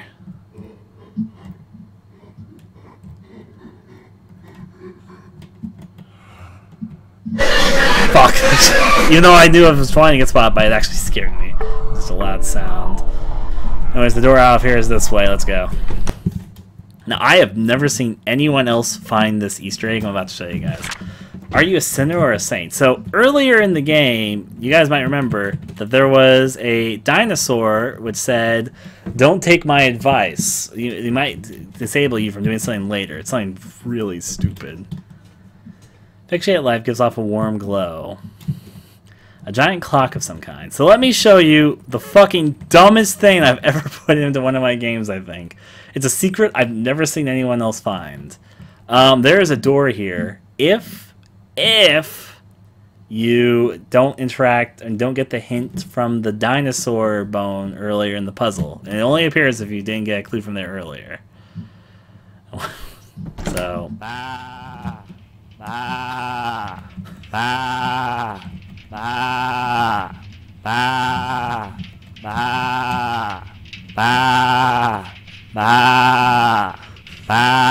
Can't get over it.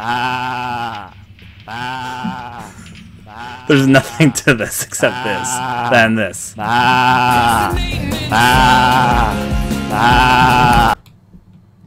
Oh, it also makes this area bright, right? I remember that. It's kind of a glitch, but I decided to keep it. Oh, lol.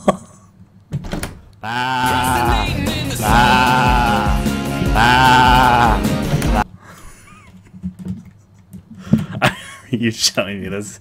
I might have showed you Rinks. I don't think I've never seen anyone find it. I was gonna say.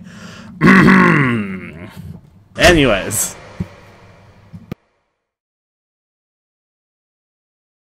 Tell me, tell me, tell me, do you harbor a lonely soul? Tell me, so we were asked the question, do we have a lonely soul? No, I am lonely, I am not. Currently, I am not, actually. Is that really how you feel?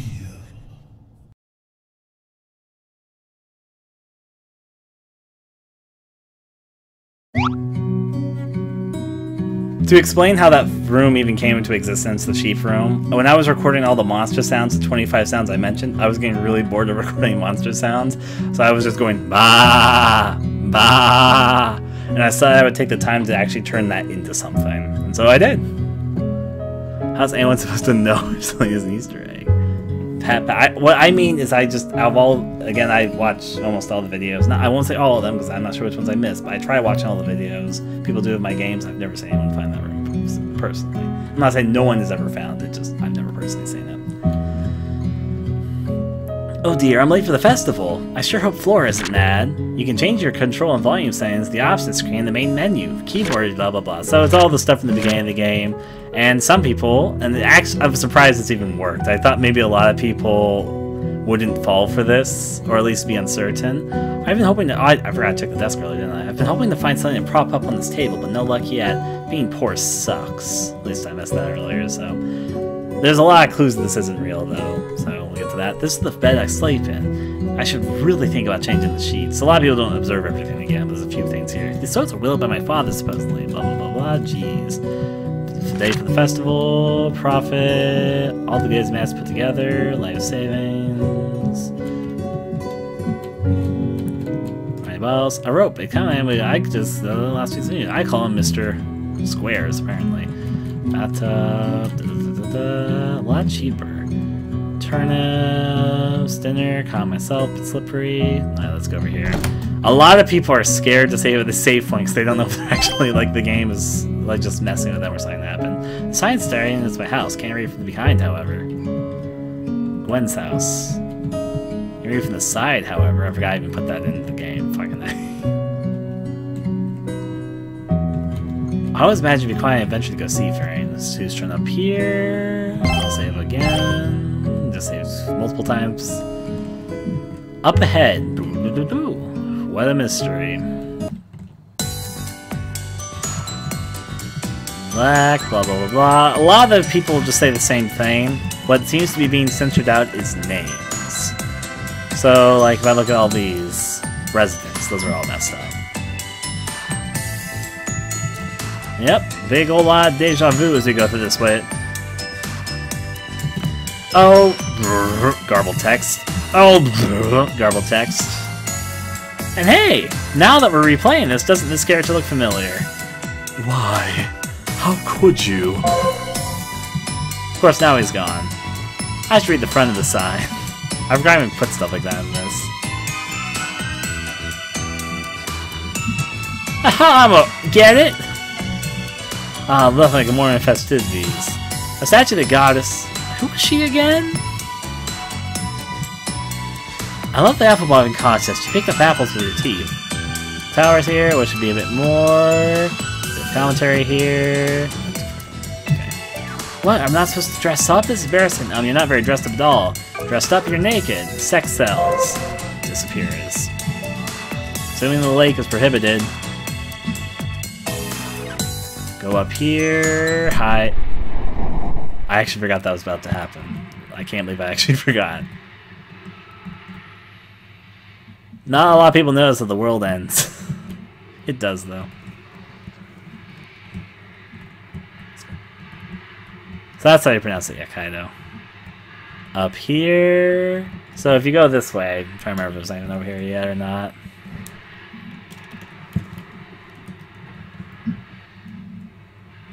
Yeah, I didn't talk to anybody.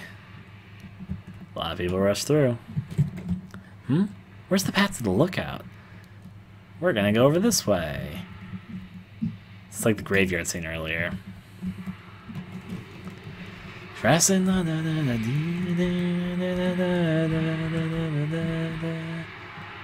To the top side. Back to the graveyard for spookiness. And now we're back to normal. Here lies no one to figure out why he was so grumpy. Memory of your loving son, I miss you, dear. Such a free spirit, all good for this world. I hope you rot in hell. Well, all this fun tech stuff. Yep. This church may be closed today, but remember, the goddess is always here for you. Noticeably, the concept of the goddess isn't eroded, despite a lot of names being eroded, so... You're looking for her. She's looking for... She was headed towards her. I believe she was looking for you, actually.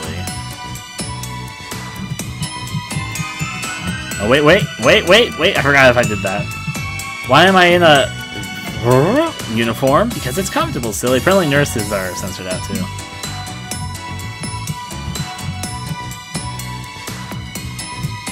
Hey, bro, I want to buy a box of potatoes. Apparently foods are fine, though. I heard somebody blah blah blah blah. Wow! Read the other side of the sign. Oh dear, I have so much to do. Hola? I don't fit in anywhere, so I stay up here all day. I actually want to read this one more time. Arrow Farm? Well, I'll be back for sundown. I swear by the goddess, if you touch my corn again, I'm gonna shoot you. Let's go. Reality has been cut off again. But it is what it is. Let's go up. Instant transfer. No save torch. Windy, and now we can go over to the lookout ourselves for a new scene. What type of person am I? Who am I to you? And it's asked directly to the player, so I'm gonna ask you guys what you guys want me to say, because all these have different responses, but I'll leave it up to you guys which one you guys think might be the most fun to say. You're the protagonist. You're who I'm controlling.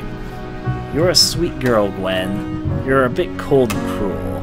You seem a bit obsessive with your girlfriend. You're a strong-willed tomboy. What do you guys want to answer with?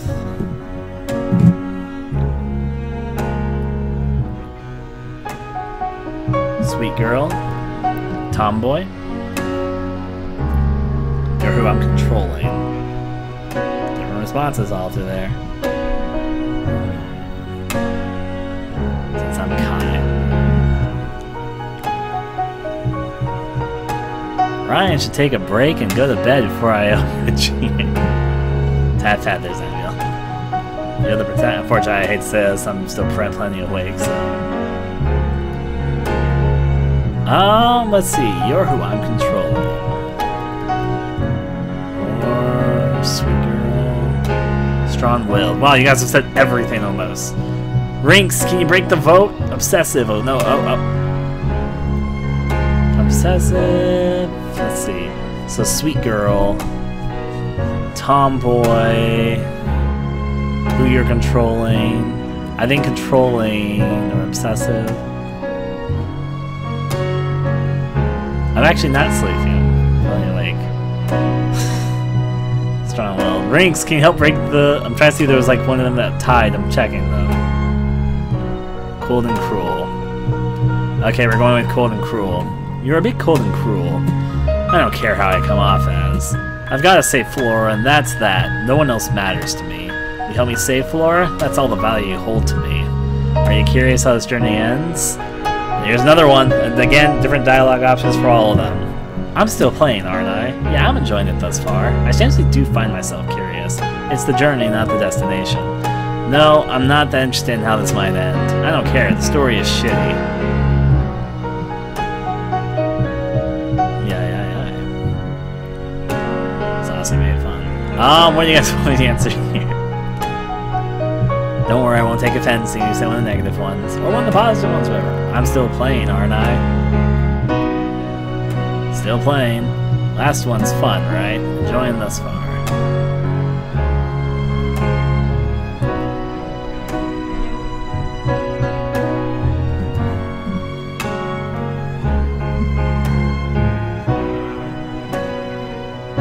Story is shitty. You know what? I'm gonna say I've never seen anyone say story is shitty, so I don't remember what it says. I'm gonna find out. I don't disagree. All I care about is to see Flora again. The quirky world ships aren't cute anymore, and the journey is slow and nonsensical. I don't care about any of this.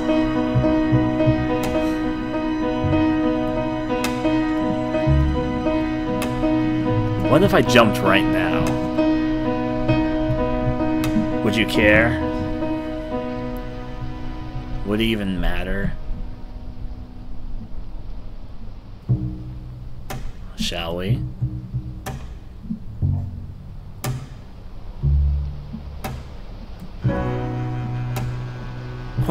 Gwen, come over here. Now, come on, it's just a book, nothing to be afraid of. Like, seriously, books aren't a poison or anything. People are so dismissive of having to actually think. It's pathetic.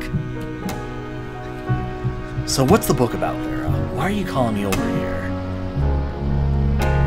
Well, it's something that relates to you. I've been looking into these strange episodes you've been having. To be blunt, I was thinking I might have grouped up with some schizophrenic loony with multiple personalities or something of the sort. But looking into it, your sudden personality shifts, the lapses between the you we know and this other you that doesn't seem to know us at all. Well, there might be something more to it after all. Now, listen. And here we are. Now, there's another choice that's going to be coming up here. So the two characters that disappeared earlier, Kaido and Bunny Girl, they're both available here, or I could just ignore both of them and move on by myself. Do you guys want me to pick up one of them, move on by myself? What are you guys voting for? Kaido, Bunny Girl, no one. I'm probably not going to go with no one, because a lot of people go with no one because they don't find out you can talk to Kaido or the girl and get stuff, but still, though. Green Girl is offensive. Vote for Lady. Bunny.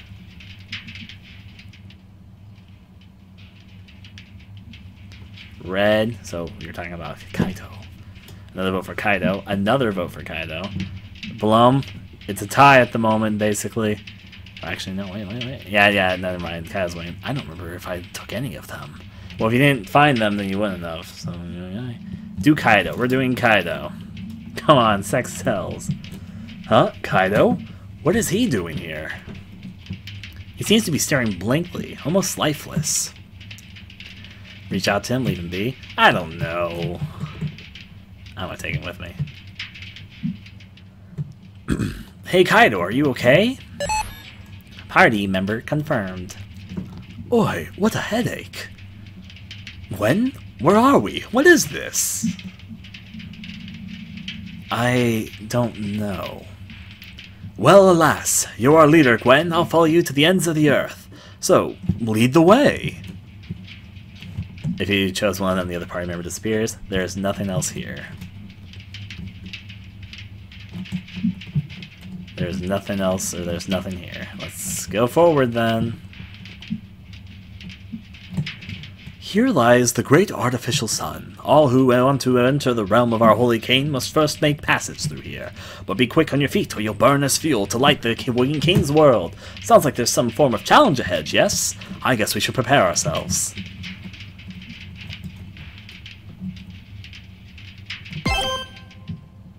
Yeah. So there's a big old glowing thing right here.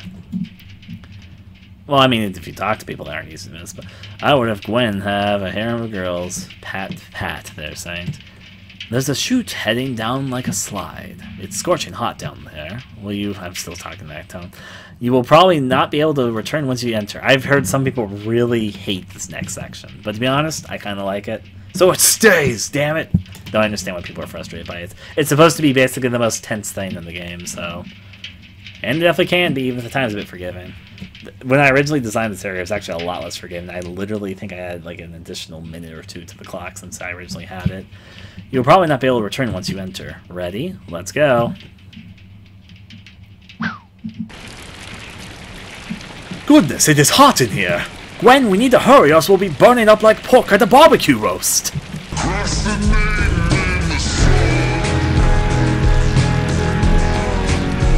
Now we gotta go through this moment, which sticks with a lot of people, positive or negative. You'll see. I know what to do, so it's not gonna take me much, but I think originally by the time it was 4 minutes, not 6 minutes. So I made it easier, a bit. I'm not losing my health.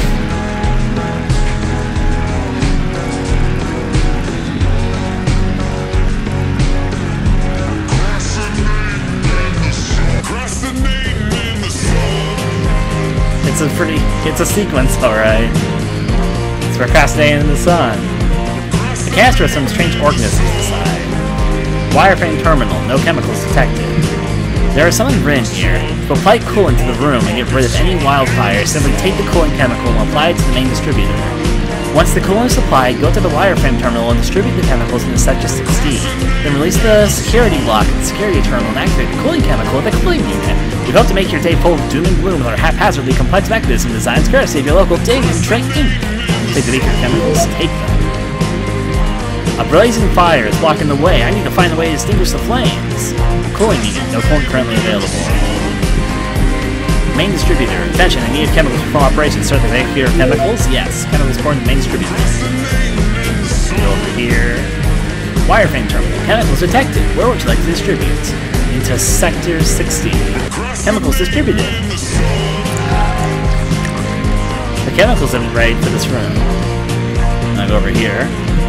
Security terminal. Cool detected to distribution chamber. Please answer these simple security questions to continue the distribution.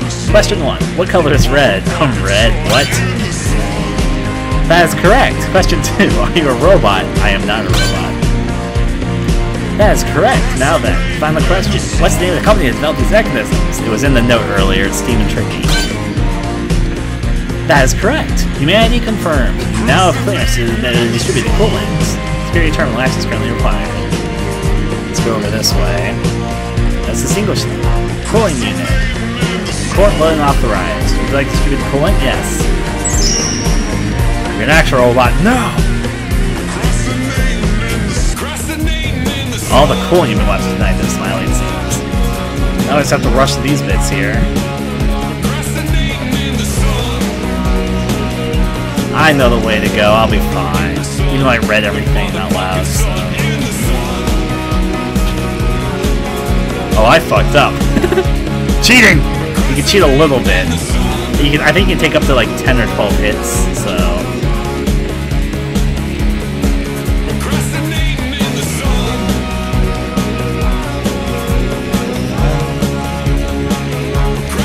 Going through all the areas here.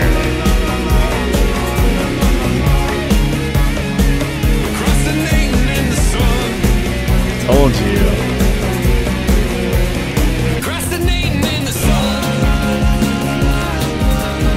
Fun. It'll send you back to the beginning if you get caught by like I'm about to let you do. Just waste time.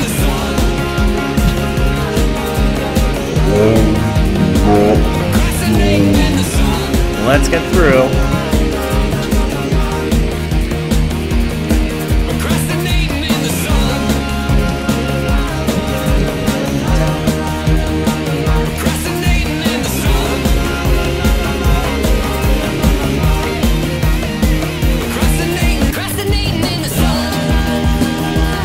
Next top part. A lot going on, I know. They'll send you to the, if you get caught here, they'll send you to this bit, I'll just mention.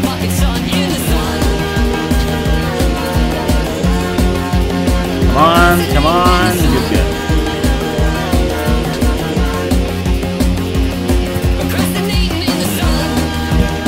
Remember.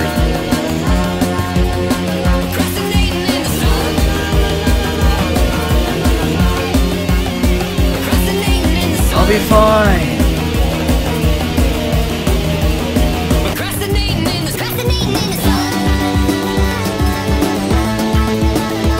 Game's pretty fun, right? I like the songs.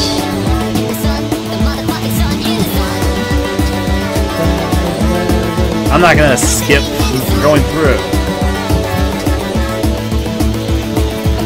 Oh, I hit one. Now that's the exits. I'll just wait for the guitar.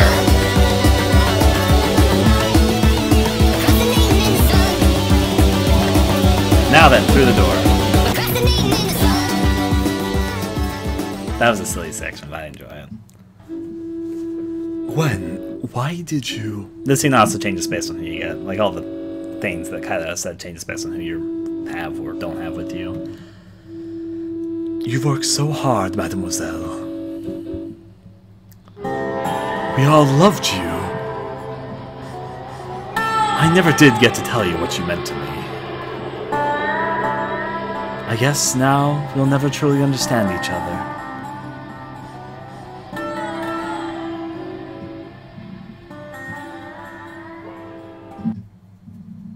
And hey, another character drawn by Rings. I wonder who this beast could be. So if you guys have never seen Take the Dream 9 before, which I mean, I was guessing at some people here. I'm curious what you might think of this next scene. I'm curious. I legitimately am. Let's do it. How's it going, Gwen? So, how have you liked it?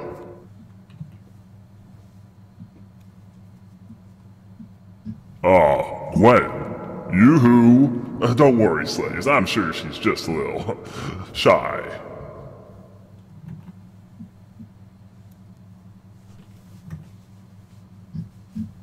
Oh, right. Sorry, I forgot to introduce myself.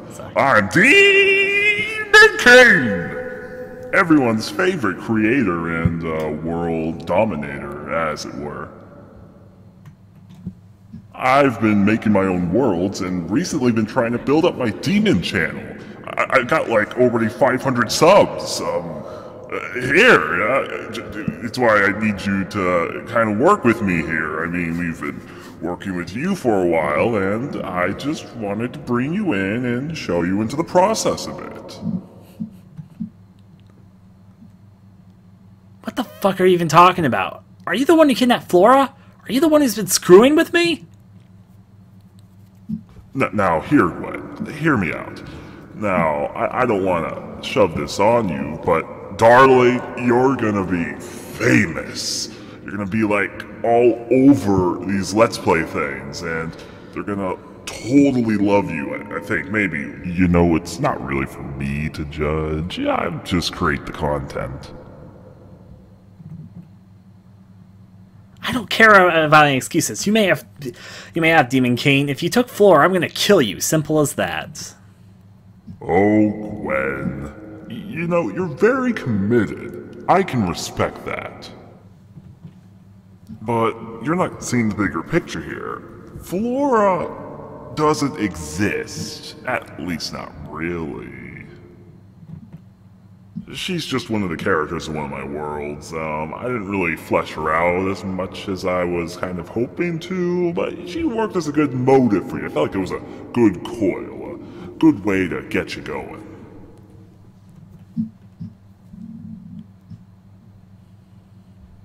Wow, awkward silence. You know, when you're an entertainer, you kind of have to keep on talking. Fill in that silence with something, anything really. People just like to hear talk, talk, talk. So, I'm going to explain the scene a bit when we're done with it, but I'll continue for the moment. Yeah, I'm kind of sensing that you're not really feeling this world. I can make a new one. You know, you're very inspirational. I've created so many worlds today. You know, back when that Saturno bitch used to rule things before, you know, I took care of her, she only worked with one world. Can you imagine that? One world! You know, I like to just let my creative juices flow, and when I get bored of one world, scrap it. I like to think that they're all masterpieces in their own way, but I don't like to settle too much in one world. Oh wait, I almost forgot.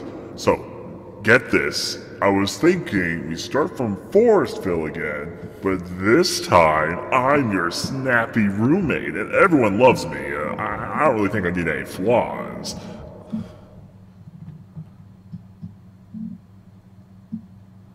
Is that what all this has been?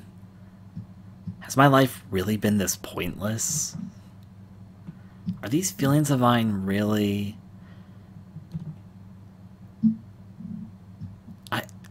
I don't... So I'm going to express a few things before I continue. So there's a few ideas I was putting into the scene. First of all, when I was designing the game, I did not work on it for a couple months, and I came back to it and started working on it. The transition period, I think, was between a certain scene and another one, because I just was not feeling that motivated on this project when I was working on it. I think it came out a bit better than I thought it was. I was going to turn out when I was working on it, like playing it here. It's fun enough and all that. Even though I think it's one of my sloppier projects. It was just a free thing that was made as a stream game, but still though. But when I got to this scene, I was both kind of rushing through development because I wanted to get it out by April 1st. I decided it was the day I was going to try and release it by, and I made it, so that's good. And I was sort of contemplating what I wanted to be as a creator, because keep in mind this is when I had just recently released Close Your Eyes, and there was some other things going on, and this was the follow-up, and I was thinking, I don't think this follow-up is quite as good as Close Your Eyes, to be frank. But I'm going to release it, and I'm almost done. I'm going to do it. I told people I was going to do it, so here I am. I'm going to focus. I'm going to do it. So I did. Sloppy Joe everywhere. And I was thinking also somewhat about what it means to be a creator and such. And one such thing, of course, which is very evident here. There's other things that are deeper. I did think this game does have a bigger background I don't want to talk about. I'm trying not to talk about it. Some people might have noticed I've skimmed over some stuff previously, but I'm just trying to talk about some more general things. Of course, one thing about being a creator is, of course, the mixture of either being too happy with your work or thinking of yourself too much as a hack, and of course how different sort of creators function. Demon King here is showing some of the more enthusiastic, but some of the also worst traits of being a creator. He's the person who makes stuff, scrap stuff, makes stuff, scrap stuff. Doesn't really see the flaws in his stuff or really improve despite the fact he works on so much, while Saturno was more of a person who created stuff. There's also the concept of what would a god really be like if a god had any sort of consciousness, if a god isn't just like a force. If a god has like human feelings, if we were really creating the image of God, how would they treat towards things? And how would people respond if like the people who make us are really just people in the end? They're just like some of the most unremarkable, kind of like, oh, that's just a person. Like even where they're coming from, they're not even like particularly special. This guy is trying to build up evidently a demon channel thing. I wonder what that's referencing. And he's just doing this like completely kind of normal thing just with these extraordinary powers. But to us, they seem extraordinary. To him, they just seem like nothing.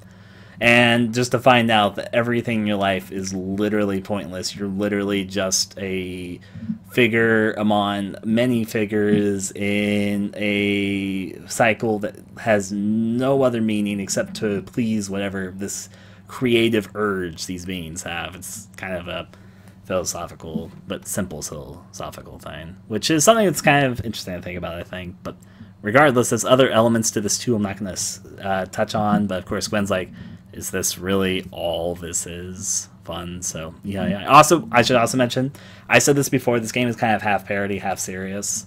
So yeah. So I think the scene does okay in encapsulating the half serious, half parody tone. But regardless, going on. Oh, hold that thought, Gwen. My slaves have been waiting, and I needed to do some recording here, so let's get into this one. This has been something I've been saving for a rainy day. I hope you like it. Hey everyone, this is Demon King. How are my slaves doing? Today we're playing Take the Dream 9. As you slaves know, I was really proud of Take the Dream 1 through 8. I loved showing it to you guys. So it was kind of fun, and I'm happy for your feedback. Remember, like, comment, subscribe. Oh, wait, did I say that too early? Well, do it anyway. Now, let's see. Oh, wait, can you still hear me, Gwen? Sorry.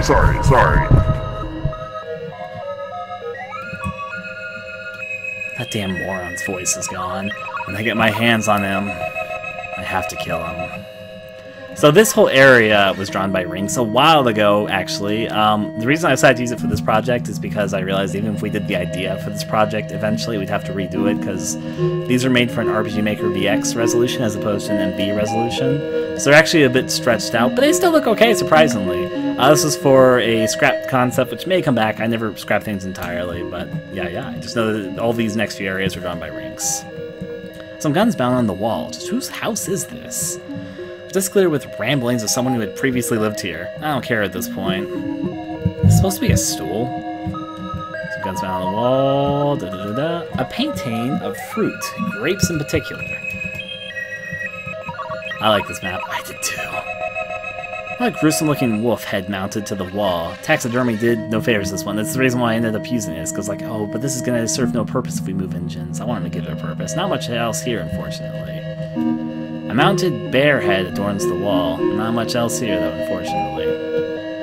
It's an old gramophone. There's no vinyl inserted. A fireplace, it's unlit. Nothing stuck between the cushions outside of some lint. Nothing stuck between the cushions. Yeah. A rocking chair. Damn, it's huge. This whole room is pretty big, actually. Some of those fire poker things has always kind of creeped me out for some reason. A mounted deer head adorns the wall. Not much else here, unfortunately. It's a painting of a window, I think. I can't see the outside at all.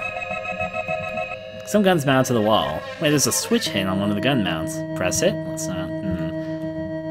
I'm first gonna find out the door is even locked. The door is locked. There must be a way to open it somewhere around here. A small potted plant. A big potted plant. Now I can press the switch. Sounds like something happened. Some guns mount on the wall. I've already pressed the switch in here. Yep. Hey, that switch did it. The door is now open. And here we are over this place. A painting of a stormy sea. A rather nice vase of roses. Some blurred out pictures. There's a few things we can do here. Save here. Coat hanger. Someone's left their coat here. Am I not alone here? Some fuzzy slippers. I get a strange sense of nostalgia from them. Potted plant. Adds to the liveliness of the room. This seems to be the front door of the house. It's locked, but there's a peephole. It's a bit too high to see through, though. Yes, I'm from Oregon. My accent isn't, I don't think from, to be honest, I don't really know what my accent is, if I'm going to be frank. A mounted bear head adorns the wall. I think it's actually like I talked to a lot of people with different accents when I was growing up. I think somewhere along the line, however I talk came from there. Maybe there's a lot of people that talk like me and I'm just not aware. I just legitimately do not know what my accent is. Not much else here, though, unfortunately. A mounted crocodile head. That's a bit odd. The door is locked. Is this the bathroom? In New York it might be, based on some of the things I say, apparently.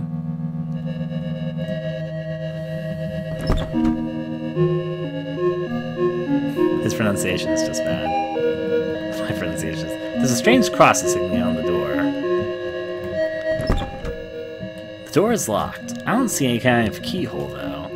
So I'm just going to say right now, these two doors don't open at all in the game that we currently have. They might open eventually, though, when something or another is eventually discovered, which hasn't been discovered yet, and I'm not going to talk about it until the very end. The door is locked. On the handle, there is a tiny inscription, "At the end of all things." Huh?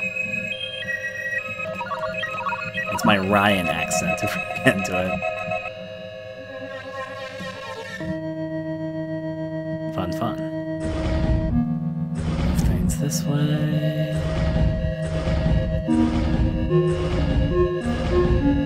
Here's something which I should mention. My dad is from Texas.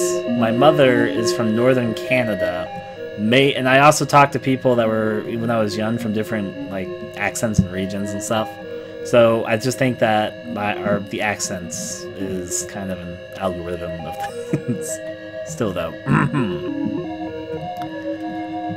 Should I stand on top of this stool to look through the people? Look at the people, it's not. Potted plant. Yeah, I think I already read that. Let's go jump up here. Jump up.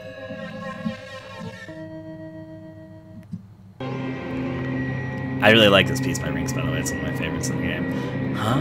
It's another me. I have a crazed look on my face.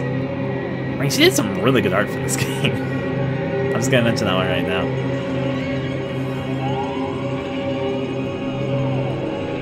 I don't want to look anymore. I want to make like a creepy... Not right now. Right in this moment, I want to make a creepy black and white game with Rings. I think we could do it. Say hi. Huh? It's a key labeled bathroom on it. Obtain bathroom key. Yeah. Pain of the stormy sea. So everything's gotten quiet now. Just a little bit darker. So obviously we got the bathroom key, which means we can open the bathroom we passed by earlier. Here we go, the bathroom. Use the bathroom key. Actually, no, I don't think did I investigate this stuff?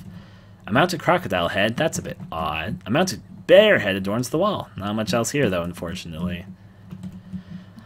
Potted plant adds to the liveliness of the room. The door is locked. There's a strange cross insignia on the door. A sink. It doesn't appear to be working. A bath stool. Huh? The cabinet is locked. Open the toilet, keep closed. Open the toilet. A pristine toilet. Yeah. There's a shower curtain pulled down in front of you. Is something inside? Pull back the curtain? Yeah, maybe I shouldn't. Pull back the shower curtain. There's the shiny here. Huh? There's a key here with a strange cross-like design on it. Obtain the cross key. Oh, we got that. Nothing. That was nothing. So anyways, we got 2 big scenes here. Mine could be unlocked with a screwdriver or a fingernail. It's a way to open and close the door there. This door has a cross symbol on it, so it must be the place. Use the cross key. Use the cross key. We got 2 characters to talk to, and I'll talk to both of them now.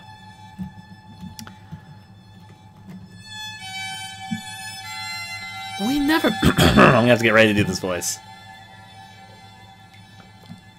Taking those sip juice. After so long.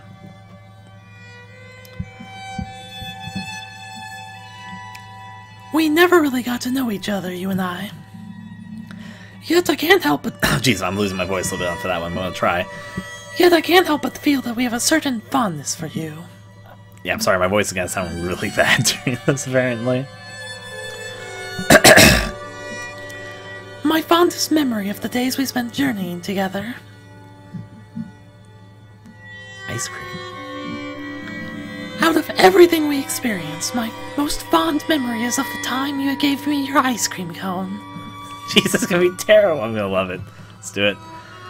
Peculiar as it may sound, that's one of the most cherished memories. That's one of my most cherished memories.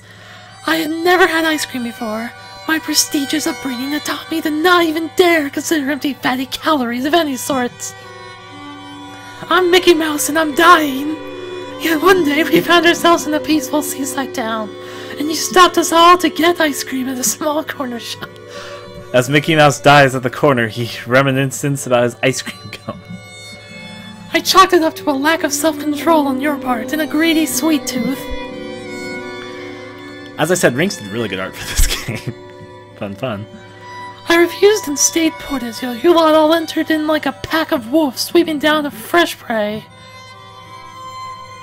You came back shortly after and started to mingle with me. You began to talk about how ice cream was your and Flora's favorite dessert. I fired back with a bout of reasoning of why I wouldn't touch the stuff. Yet you didn't say one word back to any of my admittedly trite comebacks. I'm dying. He is a great artist, so I agree with that. Going from there. Yet, you just listened, nodded your head, and waited for me to finish. And afterwards, you simply told me that ice cream is a treat.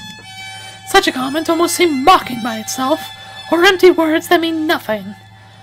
Yet water formed in your eyes, and you stared off distantly to the horizon far off at sea. Ego meter exploding. Error. Please wait until Rinks.x is rebooting. Fun. A look I had been far too familiar with during many evenings, silently weeping to myself in the mirror.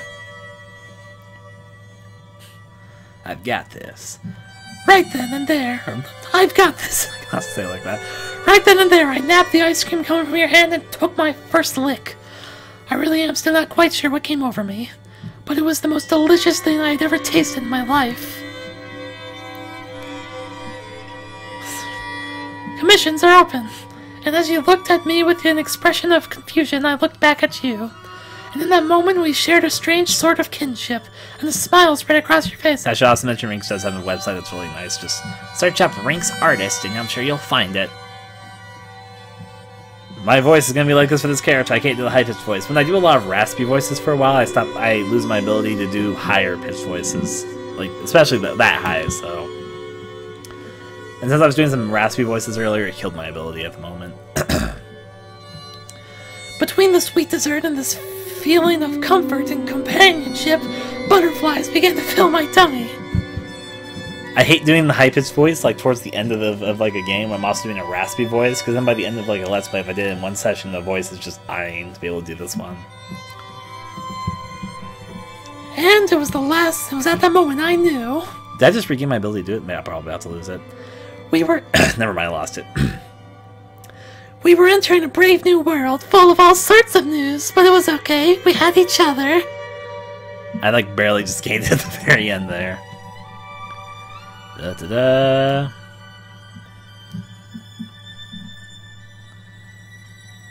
You know, I don't think you ever realized we both had lived in Forestville together, given I looked much different back then, and I think we may have only interacted once during the Harvest Festival when I actually came dressed as a bunny girl.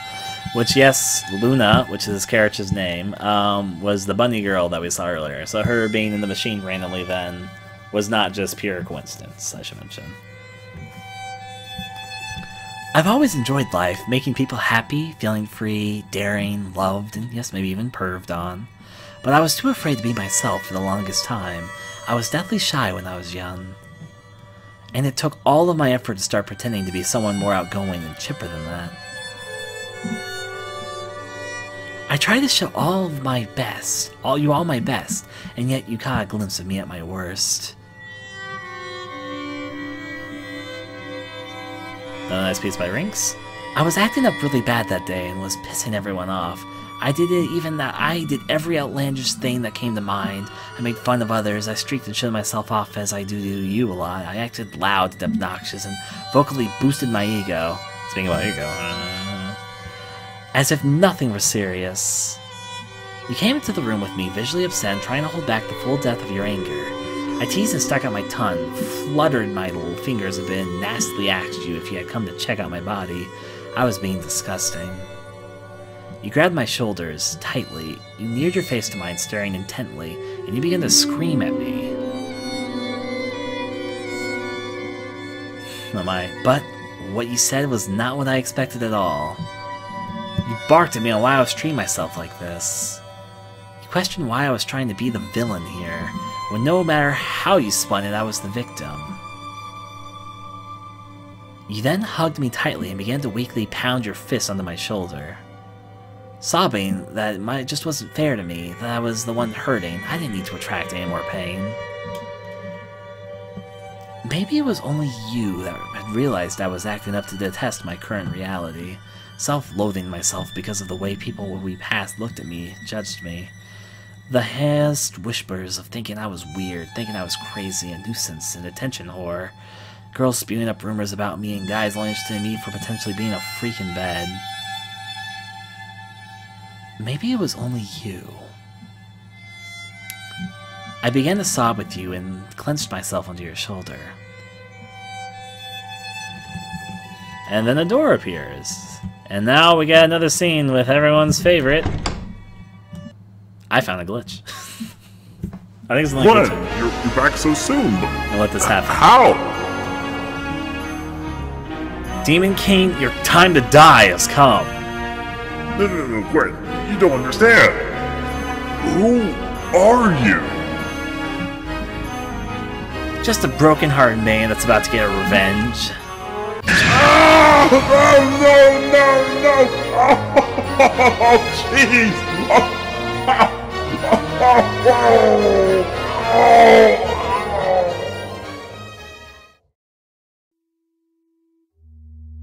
No.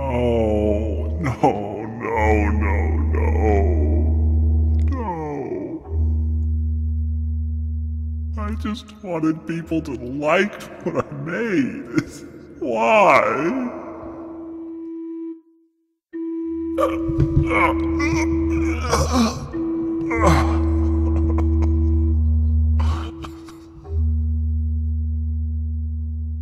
This is Demon King. I'm sorry I didn't do all the series. I promised. So, this is just a comment by me, but especially in that line I just delivered right there. Yes, I voiced the Demon King, obviously. I didn't want to get one. I felt ashamed to ask anybody else to voice at the time. However, though, when he says this is the extended Demon King, now, obviously he's called the Demon King because that's a huge cliche in fantasy and anime stuff, so, you know, Demon King's like a fucking reoccurring cliche in fantasy stuff, and then JRPGs and stuff, so that's why it's included. When he says the extended Demon King, I start comparing the name to Stephen King, and I'm like, oh, There wasn't anything. There's nothing Stephen King inspired in this. Just when he says that extended Demon King, I always hear it as Stephen King. I'm like, anyways, I just had to share that thought. I always have whenever I get to this scene. I just want to let you know, without you guys, you guys saved me. I know I call you slaves, but if it weren't for you, I don't know what I'd do. This is Demon King signing out.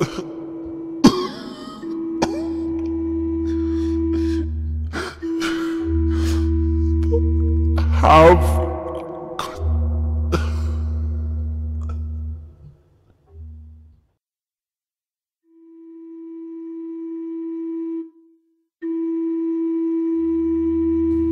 And thus I vanquished the Demon King. Again, notice the ArKun and the Demon King, neither of them are particularly violent focused. Gwen's the one being super violent for the fun of it, I guess. Going on. And thus I vanquished the Demon King. And this is also the same speech that Gwen said earlier when she vanquished ArKun, you might notice. This is it. Roll the credits. The end.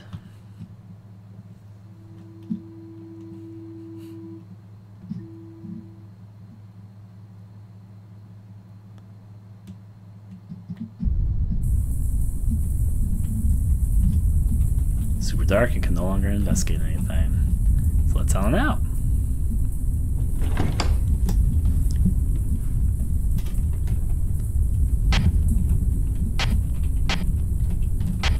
Can no longer save.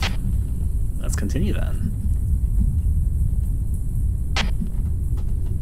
Well, that was a strange flash. I wonder what that could have been.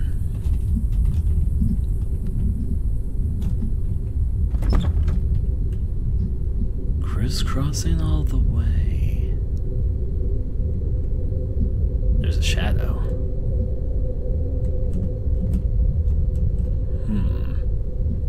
Up we go. You might notice that Saturna's statue is just missing. Onward and through.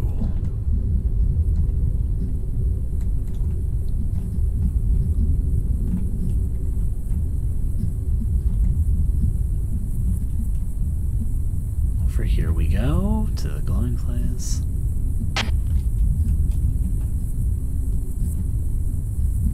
There's also, it's really hard to notice it, but there was a Shadow Gwen that stands right there. I call it Shadow Gwen, so. The lights go out.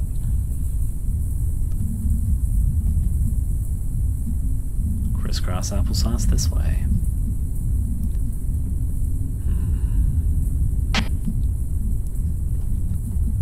Other completely non-distinct flashes. Up here we go to the lookout point.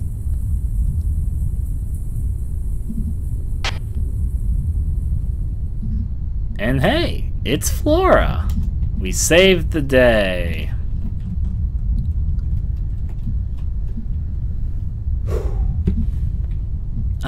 Listen.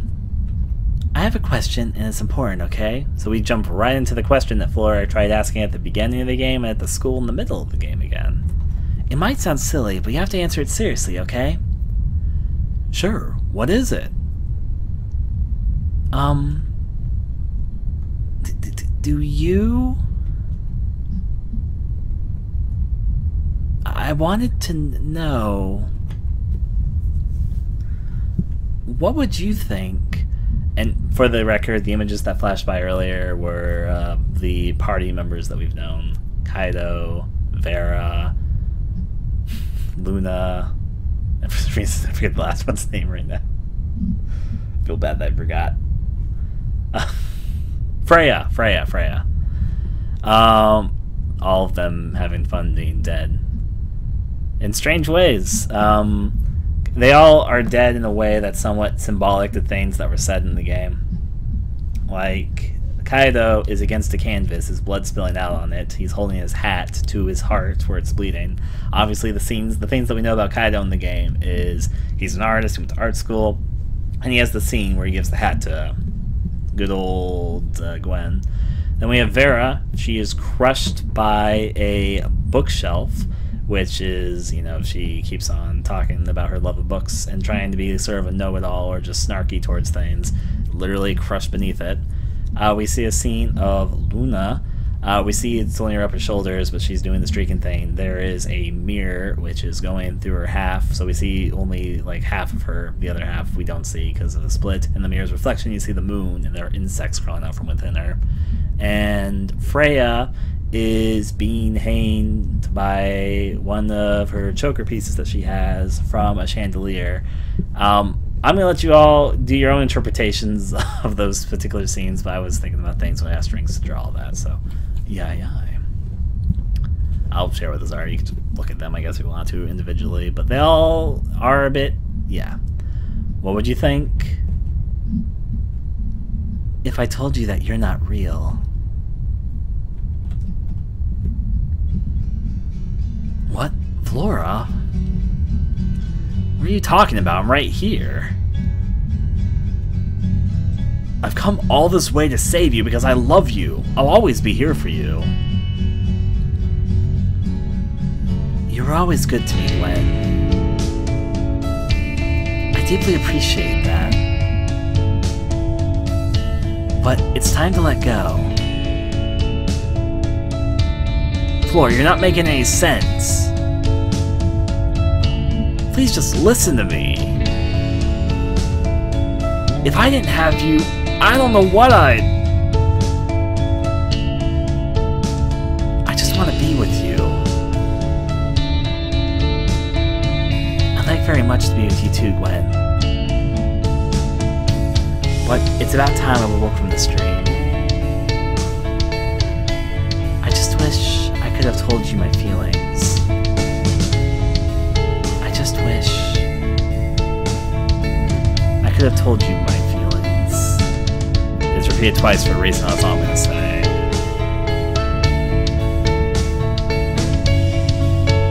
Goodbye, Gwen. Wait, Flora! Wait, please wait! No, Flora! Flora, I never knew, but I was always watching you from afar. I wanted to spend eternity with you. I want to hold you, taste your lips. I wanted with you.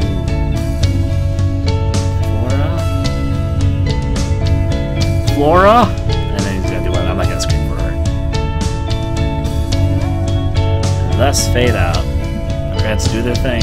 I wish this dream could have gone on a bit longer. It should have been could have. Shh, don't tell me that now. Dream 9. Created by AestheticGamer, I'm Ryan Stanford. Artworks by Rinks. And there's the. If I need to start linking. This was back when you didn't have your website yet, Rinks, but for the future.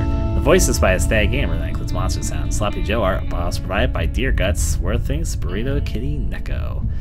Music credits. A few tracks done by AestheticGamer. Ending song music, A Human Being by Andy Dada. Close Your Eyes soundtrack by AestheticGamer. Alan Singley, You Know Who You Are. Ambient Drone. So, Take the Dream 9 is in many ways the sloppiest game I've released publicly so far. And it was honestly kind of a hassle to get it done.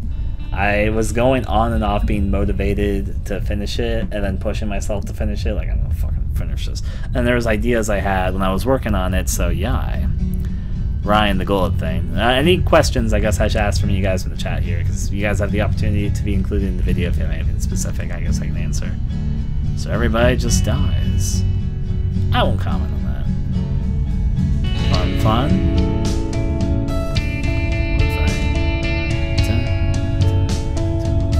Well, hold out a second as this goes through. I'll speak to the credits, I guess.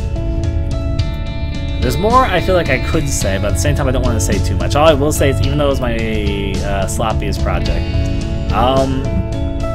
when I create the backgrounds for games, I kind of put myself into a certain zone. I have different... I think everyone has different modes and all that, so... It's an interesting but weird space, is all I'm going to say about that, so... Actually... Alright, close your eyes. Look forward to my next game, a much more polished title than this one, Red Haze, coming out of a freeware title later this year. Didn't actually release a freeware title.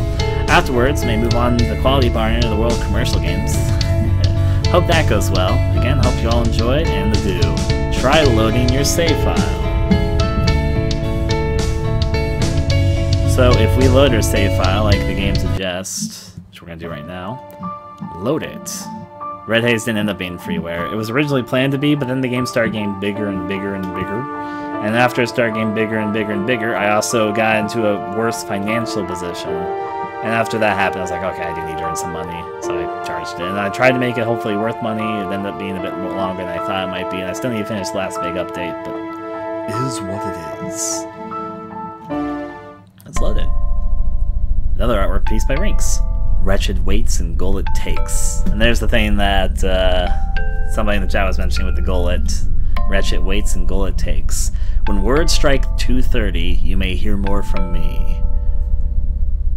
You may hear more of me. So I'm just going to leave it on this as I say this stuff. So I mentioned earlier that maybe eventually those doors at the end of the hallway at the last section might actually lead someplace. That's related to this. And I won't really say too much on the how or why because no one's, hasn't. I'll just say that what needs to happen hasn't happened yet. I might do something differently because it's been such a passage of time since this originally went through. It's almost been, it's not quite at that point. It's been like a year and a half since I released Take the Dream 9. Wow, time sometimes goes really slowly. It feels like it's been a lot longer. I feel like I released like Take the Dream 9 like 3 years ago or something. But no, it's just a year and a half ago. But yeah. How many words leading up to, then it opens. Wretched waits and gullet takes. When the words strike 2:30, you may hear more of me. You may hear more of me. Ain't nobody got time for that. People have tried some different things, but I'm just gonna say that something needs to be done to make it happen. So, yeah. Eventually, maybe someday. For now, though, not the focus. I hope you guys enjoyed. At the moment, as I'm recording this, it's in November of 2017, and I'm about to release another small project. I guess I should mention this one. To be honest, part of the reason why I decided to play Take the Dream 9 now is because I'm not sure if this next title I'm releasing will take the place as the sloppiest game I've made or not. It's coming together, and I'm liking it, and there's things I like about it, but I'm not really sure what to think of it at this time of writing. But then again, I didn't really like Take the Dream 9 when I was working on it. Like, I wasn't even indifferent towards it, I just didn't like it. I was like, I don't really like how this is coming out. But in retrospective, I like it more than when I was working on it, so... to roll with and go with. For now, though, this has been Take the Dream 9. Hope you guys enjoyed. Until next time, adieu to all of you. There'll be a link in the description both to this game and just to my general GameWorks page that shows all the games I'm working on, which I released on Steam, so... yeah. Good night, everybody.